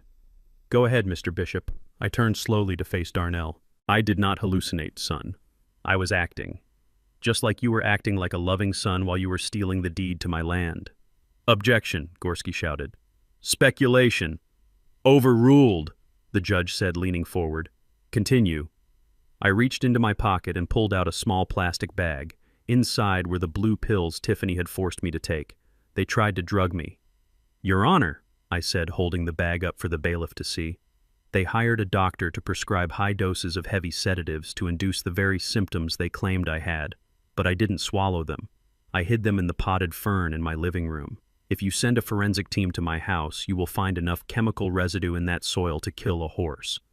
I looked at Tiffany. She was shaking her head frantically, mouthing, "No, no, no." I played the fool. I continued, my voice rising slightly with controlled emotion, because I needed to see how far they would go. I needed to see if there was any part of my son left that would hesitate before he threw me in a warehouse to rot. I gave him every chance to stop. I gave him every chance to be a man. Instead, he forged my signature on a property deed 3 days ago. I nodded to Mr. Thompson. He handed a file to the judge. "This is the biometric analysis of the signature on the quitclaim deed filed last Tuesday," Thompson said. "And this is Mr. Bishop's actual signature verified by the bank. They are not a match. And here is the IP address log showing the document was uploaded from Darnell Bishop's laptop at the residence." The judge flipped through the pages. Her face grew darker with every page turn. She looked at the fake medical report. She looked at the forged deed. Then she looked at Darnell and Tiffany. It was a look of pure disgust. "Mr. Gorski," the judge said, her voice icy, "I suggest you sit your clients down and tell them to remain silent. Because from where I am sitting, this looks less like a conservatorship hearing and more like a criminal conspiracy." Darnell slumped into his chair. He looked small. He looked like a child who had been caught stealing from the collection plate. He looked at me, pleading with his eyes, begging me to stop. But the train had left the station. I had endured the slap. I had endured the insults. I had endured the nights in that cold nursing home bed. I looked back at him, and I did not blink. I am not senile, Darnell, I said, my voice echoing in the silent courtroom. I am just disappointed. The judge slammed the gavel down. Motion for conservatorship denied with prejudice, she declared. And bailiff, please lock the doors. I believe the district attorney is going to want to have a conversation with the plaintiffs before they leave this building. Darnell put his head on the table. Tiffany started crying, real tears this time. Tears of a woman who realized she wasn't going to Cabo. She was going to jail. I buttoned my suit jacket. I thanked Dr. Hayes. I thanked Mr. Thompson. I stood tall. The air in the courtroom suddenly smelled cleaner. The scent of floor wax was gone, replaced by the crisp, cool scent of justice. I had returned from the dead, and I had brought the reckoning with me. The judge had banged her gavel, signaling the end of the conservatorship hearing, but the destruction of my son's world was only halfway complete. I stood there adjusting my cufflinks, watching the color return to Darnell's face. He looked like a man who had just survived a firing squad, believing that the worst was over. He thought that because the judge had denied the motion, he could simply go home, lick his wounds, and perhaps try to salvage his marriage. He did not know that the woman standing next to him had already packed her bags, not for a trip with him, but for a life without him. My lawyer, Mr. Thompson, cleared his throat. It was a sound that cut through the murmur of the courtroom like a knife. Your Honor, Thompson said, his voice grave. Before this court adjourns, there is a secondary matter regarding the welfare of the minor child, Jasmine Bishop, and significant evidence of financial fraud that directly impacts the assets of this family. Judge Vance paused, her hand hovering over her water glass. She looked at Thompson, then at Tiffany. I am listening, counselor. Tiffany stiffened. Her eyes darted toward the exit signs. She knew. She knew that the walls were closing in. Thompson walked over to the evidence table. He did not hold up a medical file this time. He held up a thick stack of bank statements and a series of photographs printed on high-gloss paper. In the course of defending Mr.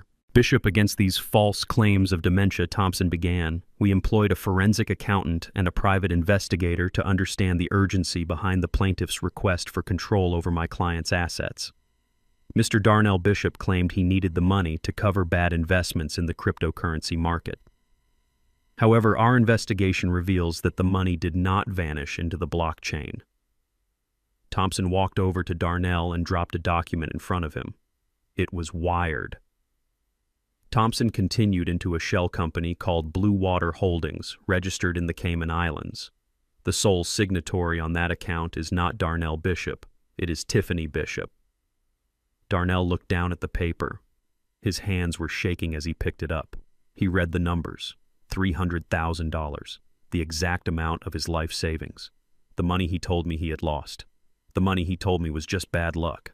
Tiffany Darnell whispered, his voice barely audible. What is this Blue Water Holdings? Tiffany did not look at him. She stared straight ahead, her jaw set in a hard line. Thompson was not done. He picked up the photographs. And as for the motivation, Thompson said, handing the photos to the judge. We found that Mrs. Bishop has purchased a one-way ticket to Cabo San Lucas for next Monday. She is not traveling alone.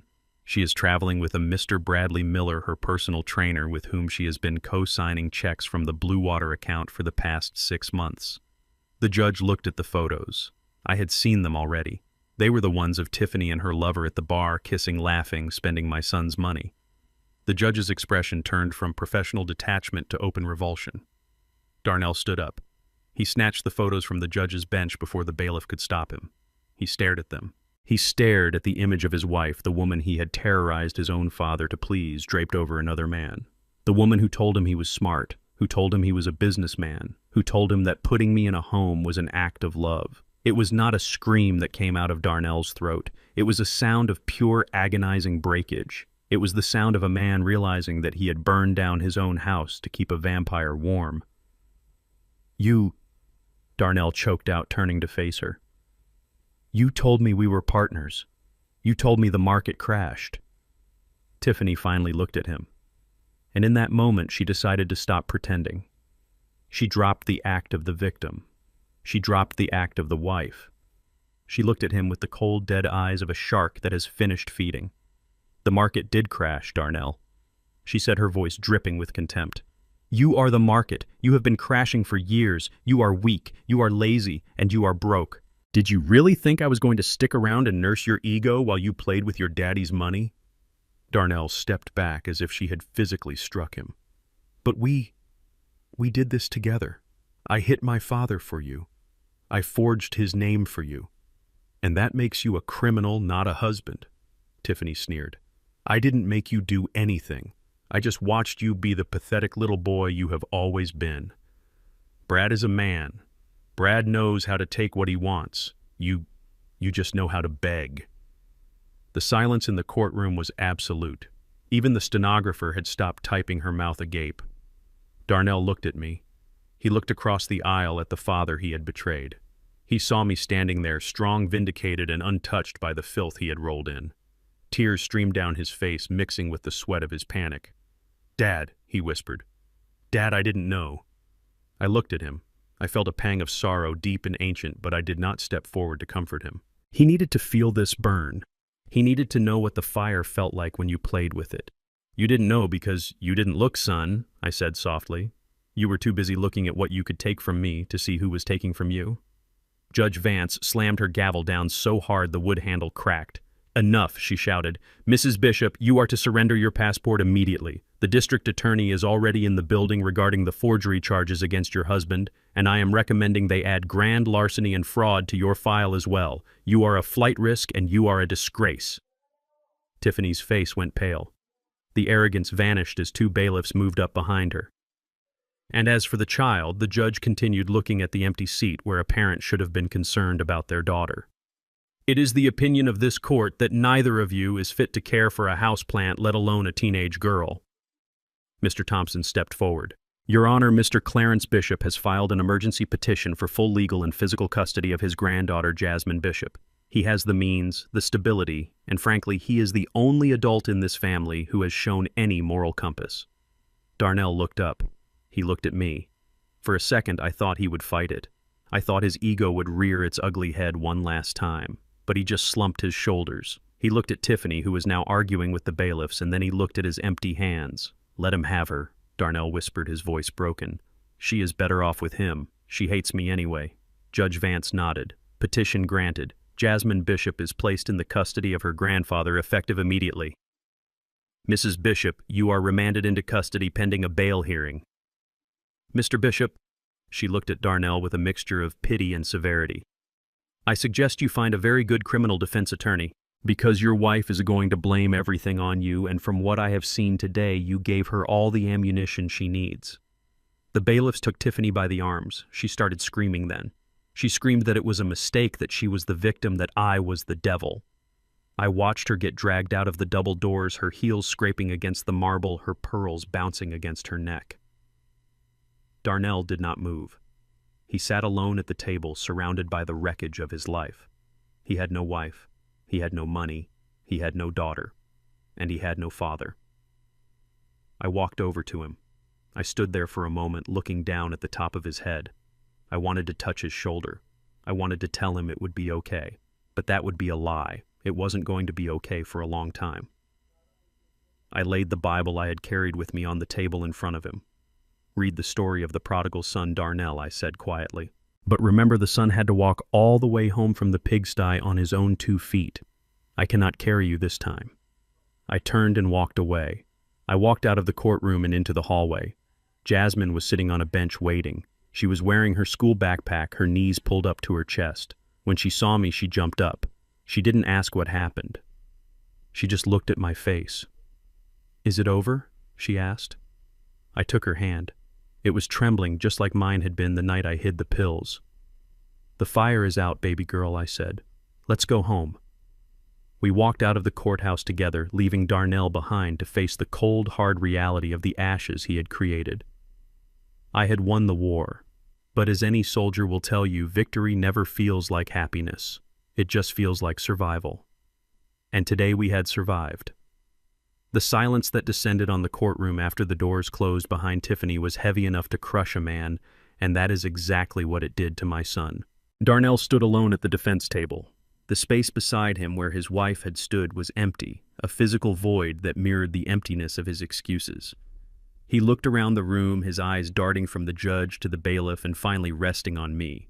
He did not look like a 42-year-old businessman anymore. He looked like a child who had broken a window and was waiting for the strap. His shoulders slumped and his knees buckled. Slowly, painfully, he sank down until he was kneeling on the marble floor. He did not care about his suit. He did not care about the people watching. He folded his hands together and looked up at me with tears streaming down his face. "Dad," he choked out, his voice echoing in the quiet room. "Dad, please. You saw what she is. You saw the photos. She tricked me. She manipulated me. I was under her spell, Dad. I did not want to do any of it." I stood there leaning on my cane watching him.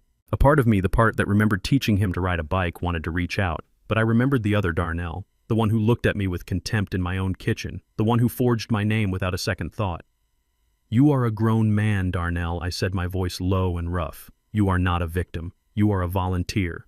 She could not have driven the car if you had not handed her the keys." "But I am sorry," Darnell sobbed, crawling a few inches closer on his knees. "I am so sorry. I will make it right. I will pay back the money. I will take care of you. Just please tell the judge to drop the charges. Tell them it was a family misunderstanding. Do not let them take me to jail, Dad. I cannot survive in there." Judge Vance looked at me. She was waiting. It was within my power to show mercy. I could tell Mr. Thompson to withdraw the complaint. I could let Darnell walk away with probation and a ruined reputation. It would be the easy thing to do. It would be the fatherly thing to do. But I was not just a father anymore. I was a man who had been assaulted. I was a victim of elder abuse. And if I let him go now, he would never learn. He would spend the rest of his life blaming Tiffany, blaming the market, blaming bad luck. He would never look in the mirror and see the monster he had allowed himself to become. I looked at Mr. Thompson and nodded. "Play the video," I said. Darnell froze. "What video?" Thompson tapped the screen of his tablet, which was connected to the large monitors on the courtroom walls.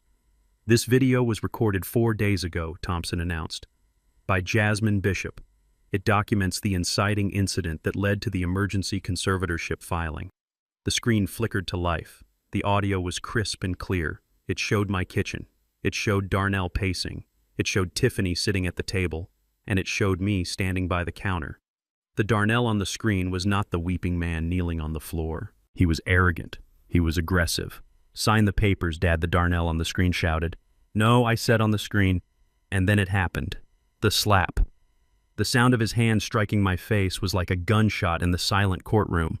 I saw the judge flinch. I saw the court reporter cover her mouth, but the video did not stop there. It continued. It showed Darnell standing over me while I wiped blood from my lip. It showed him screaming that he would put me in a home. It showed him plotting with Tiffany to drug me. Then the video cut to a second clip. This one was darker, shot through the banister rails. It was the night of the forgery. "It looks like an old man signed it," Darnell's voice said on the recording. "I will file this tonight. We will be free of him." The screen went black. Darnell was not crying anymore. He was staring at the floor, his face the color of ash. He knew there was no coming back from that. He could blame Tiffany for the fraud, but he could not blame her for the slap. That was his hand. That was his rage. I looked down at him. "She did not make you hit me, Darnell," I said. "She did not make you hate me. You did that all on your own. You decided that my dignity was less important than your lifestyle. You decided that I was disposable." "Dad," Darnell whispered, but the word had lost its power. Judge Vance leaned forward. Her face was hard as stone. "Mr. Bishop," she said, addressing Darnell, "the court has seen enough. You claim you were a victim of your wife's manipulation, but the evidence shows a willing and violent partner. You assaulted a vulnerable senior citizen. You forged legal documents. You conspired to deprive a man of his liberty and his property." She turned to the bailiff. "Take him into custody." 2 officers moved in. They did not be gentle. They pulled Darnell up from his knees. He did not fight. He went limp like a rag doll. I watched them pull his arms behind his back. I heard the metallic click of the handcuffs. It was a sound of finality. It was the sound of a door closing that would not open again for a very long time. "Dad," Darnell screamed as they began to march him toward the side door. "Dad, help me. Do not let them take me. I am your son." I stood still. I watched him struggle. I watched the panic in his eyes. "You are my son," I said quietly, though he could not hear me over his own screaming. "And that is why I have to let this happen. A father protects his child from the fire, but he does not protect him from the truth." I did not look away until the door closed behind him. The silence returned to the courtroom, but this time it was not heavy. It was empty. The cancer had been cut out. The wound would bleed for a long time, but at least now the healing could begin. Judge Vance looked at me with soft eyes. "I am sorry you had to do that, Mr. Bishop," she said. I nodded slowly, gripping the handle of my cane.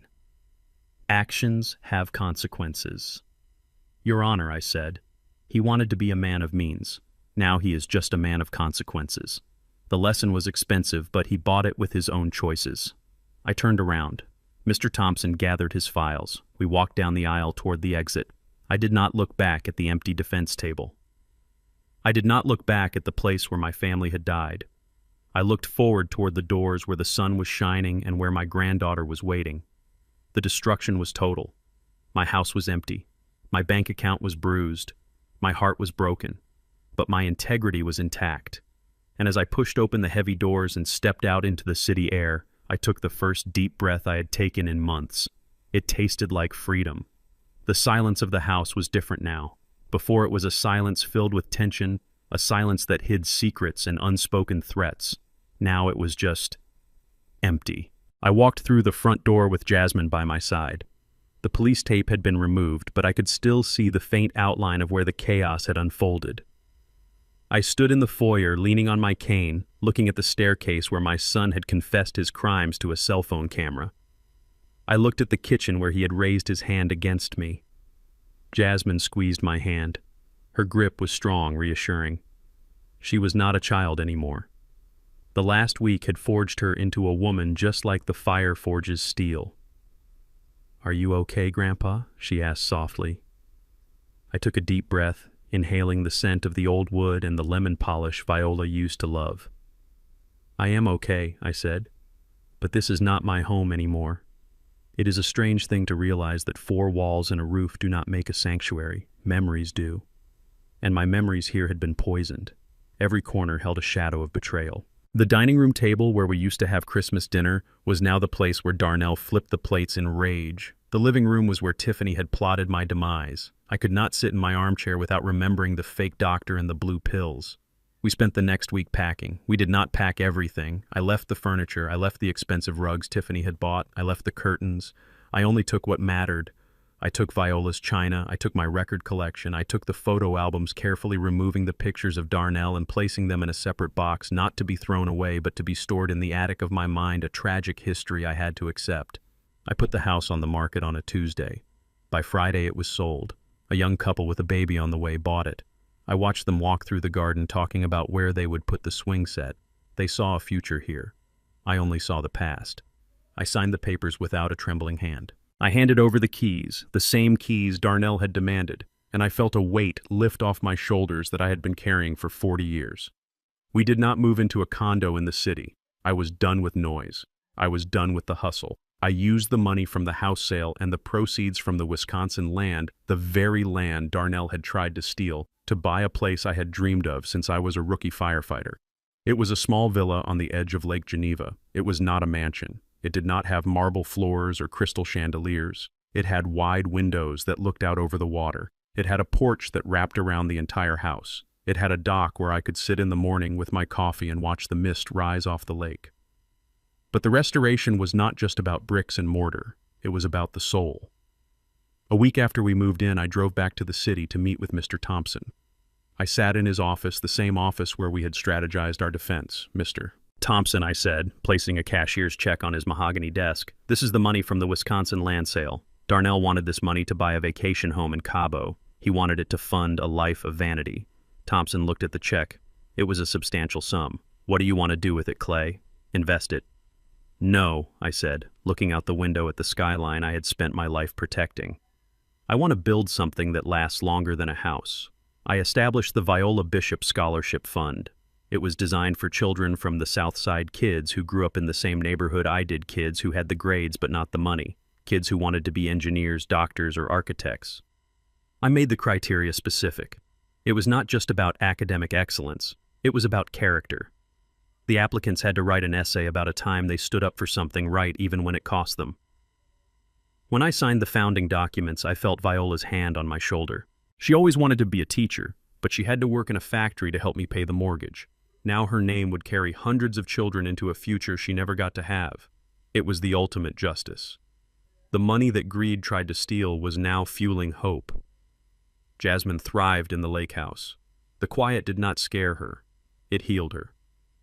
She set up her study area in the sunroom overlooking the water. She was applying to pre-law programs.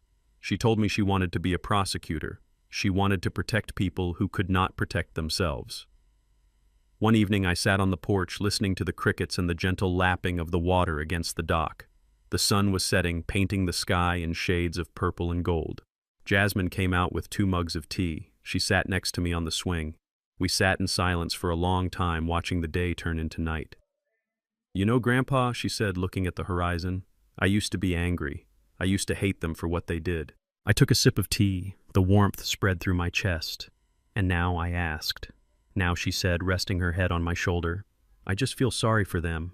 They had everything. They had us. And they traded it for nothing." I put my arm around her. "That is the tragedy of greed, baby girl," I said. "It makes you starve while you are sitting at a banquet. But look at us. We have the lake, we have the tea, and we have the truth." I looked at the water. I thought about Darnell sitting in his cell. I hoped that one day he would find peace. But I knew that my peace was right here. I had reclaimed my life. I had pruned the dead branches from my family tree so that the healthy ones could grow. The restoration was complete. I was not just Clarence Bishop the victim.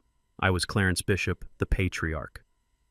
And for the first time in a long time, the foundation under my feet felt solid. It took me a year to get into my car and drive to Stateville Correctional Center. For 12 months, I sat on my porch looking at the lake, letting the water wash away the memory of the courtroom and the sound of the handcuffs clicking shut. I needed that time. I needed to mourn the son I thought I had before I could face the stranger sitting in a cell. The drive was long and gray. The prison rose out of the cornfields like a concrete scar on the landscape. It was a place of iron and razor wire, a place designed to strip a man of his soul. I walked through the security checkpoints, leaning on my cane, enduring the pat-downs and the metal detectors. The guards looked at me with a mix of pity and respect. They saw an old man in a nice suit.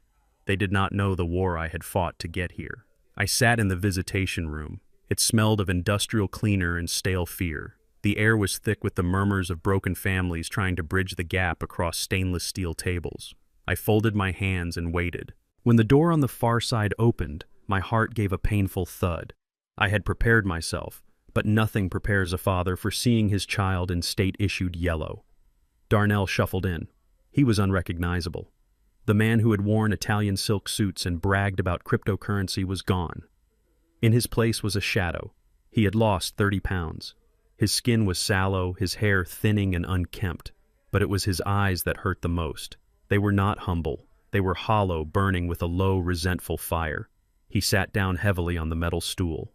He did not say hello. He did not ask how I was. He just looked at my suit, then at my watch, then at my face. "You look good, Dad," Darnell said, his voice raspy and thin. "You look like you haven't lost a minute of sleep while I have been rotting in here." I looked at him calmly. "I have slept, Darnell, but I have not forgotten." Darnell let out a bitter, cracking laugh. He leaned forward, his chains rattling against the table. "Forgotten? How could you forget? You put me here. You and that high-priced lawyer of yours. You could have stopped it. You could have told the judge it was a mistake. But you wanted to teach me a lesson, didn't you? Well, congratulations. I am learning.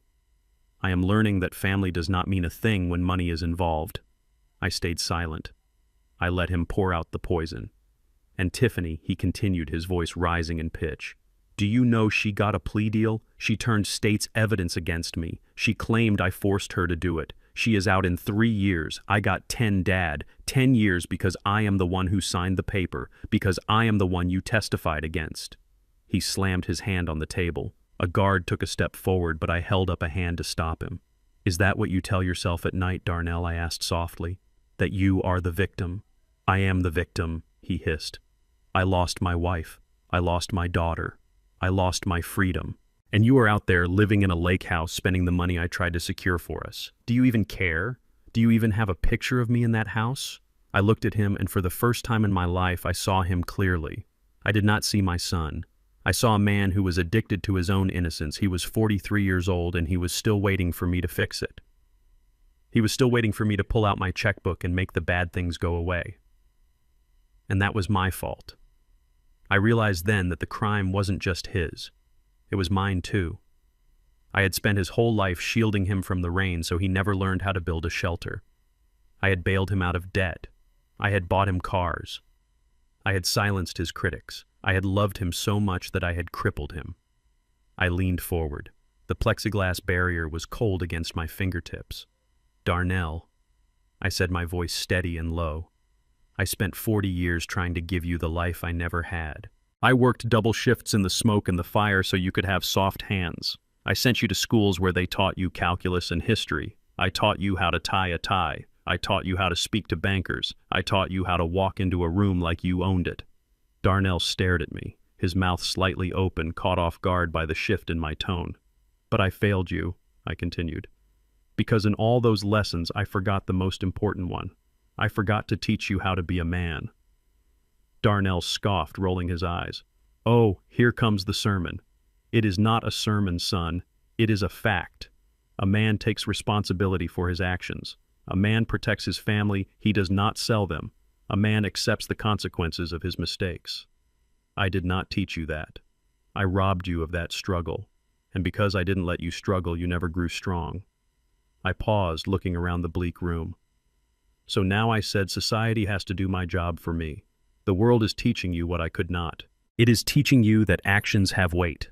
It is teaching you that no amount of money can buy back your character. Darnell's face crumbled. The anger momentarily gave way to fear. Dad, get me out, he whispered, reverting to the little boy lost in a department store. Please, I cannot do 10 years. I will die in here. Call Mr. Thompson. Get an appeal. I will do anything. I shook my head slowly. You are exactly where you need to be, Darnell. You are in the only place that can save you now, because in here you cannot hide behind me. You cannot hide behind a checkbook. You have to face yourself. I reached into the pocket of my jacket. I pulled out a small worn book. It was not a checkbook. It was not a legal file. It was a pocket-sized New Testament, the leather cover cracked and faded. It was the one I carried in my turnout coat for 30 years. It smelled of smoke and survival. I slid it through the slot in the partition. Darnell looked at it with disdain. A Bible. That is your help. It is the only map I have left to give you, I said. Read it. Don't read it for forgiveness. Read it to understand that even the prodigal son had to walk through the mud before he could come home. You are still in the mud, Darnell, and you have to walk out of it on your own. I stood up. My knees popped a reminder of my own mortality. I looked at him one last time. I memorized his face, not the face of the inmate, but the face of the possibility that still lived somewhere deep inside him. Goodbye, Darnell, I said. Dad. Wait, he shouted, standing up, his chains clanking loudly. You cannot just leave me. When are you coming back? When will I see you? I did not answer.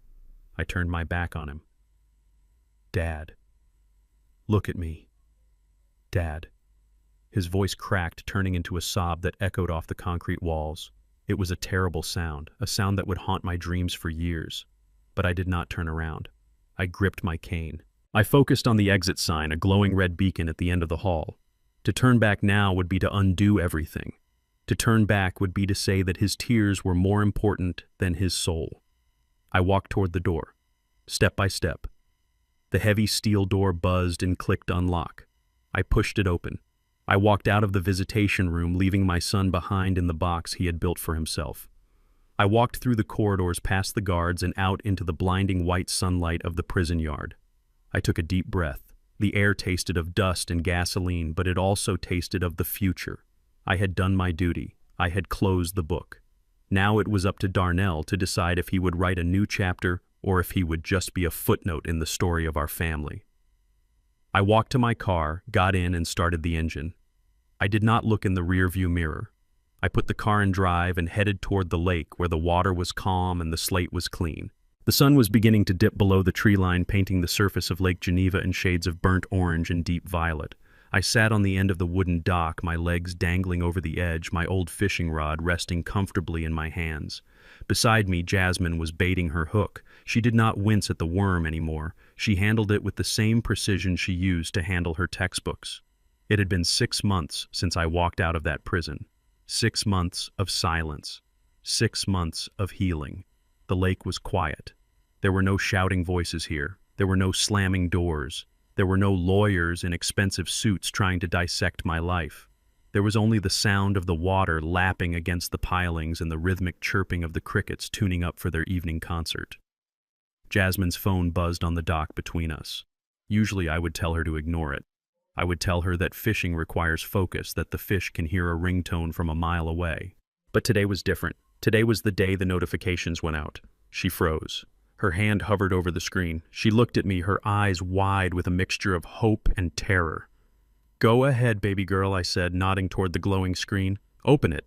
She picked it up. Her thumb hovered over the email icon. She took a breath that seemed to last a lifetime.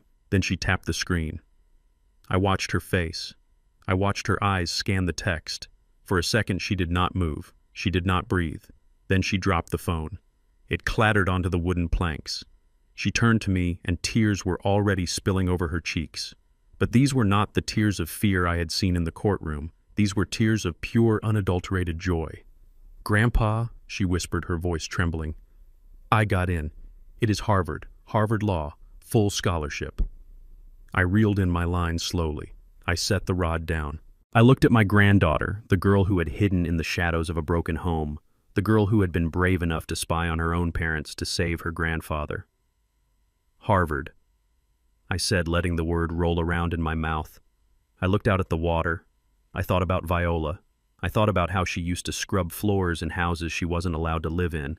I thought about the red lines on the maps that tried to keep us in the ghetto. I thought about Darnell sitting in a cell blaming the world for his failures. And then I looked at Jasmine. She was the victory. She was the restoration. I stood up. My knees didn't hurt today. I pulled her into a hug, and she buried her face in my shoulder, sobbing happy tears into my flannel shirt. "You did it, Jasmine," I said, holding her tight. "You did it." "No, Grandpa," she mumbled into my chest. "We did it." I pulled back and looked at her. The wind blew across the lake, cooling the heat of the day. I felt something change in my face. The muscles around my mouth, which had been set in a hard, grim line for so long, began to soften. The weight in my chest, the heavy stone of betrayal and anger, finally dissolved. I smiled. It wasn't a polite smile for a neighbor. It wasn't a sarcastic smile for a lawyer. It was a real, genuine smile.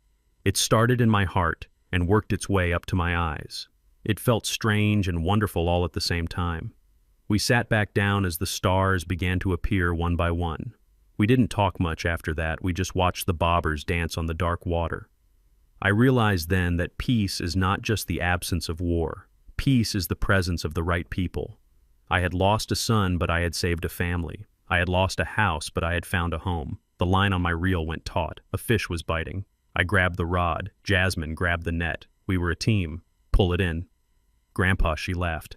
"Pull it in." I cranked the handle, feeling the fight on the other end. I was 74 years old. My hands were scarred. My heart was patched. But as I pulled that fish from the water under the light of the rising moon, I knew one thing for sure. The fire was out, and the water was fine. We often believe that family is a sanctuary, a bond that cannot be broken. But blood is biological. Loyalty is a choice. As a father, I learned the hardest lesson of all: enabling a child's greed is not love, it is destruction. By shielding Darnell from the consequences of his actions, I crippled his character. My justice wasn't about revenge, it was about finally letting him face the world he tried to manipulate. True dignity lies not in how much you can endure in silence, but in knowing when to stand up and say, "Enough." Protect your peace, even if it means pruning your own family tree. Thank you for listening to my story. If you have ever had to make a hard choice to protect your own peace, I want to hear about it. Tell me in the comments below which city you are listening from. And if you believe that justice is worth fighting for, hit that like button and subscribe to the channel.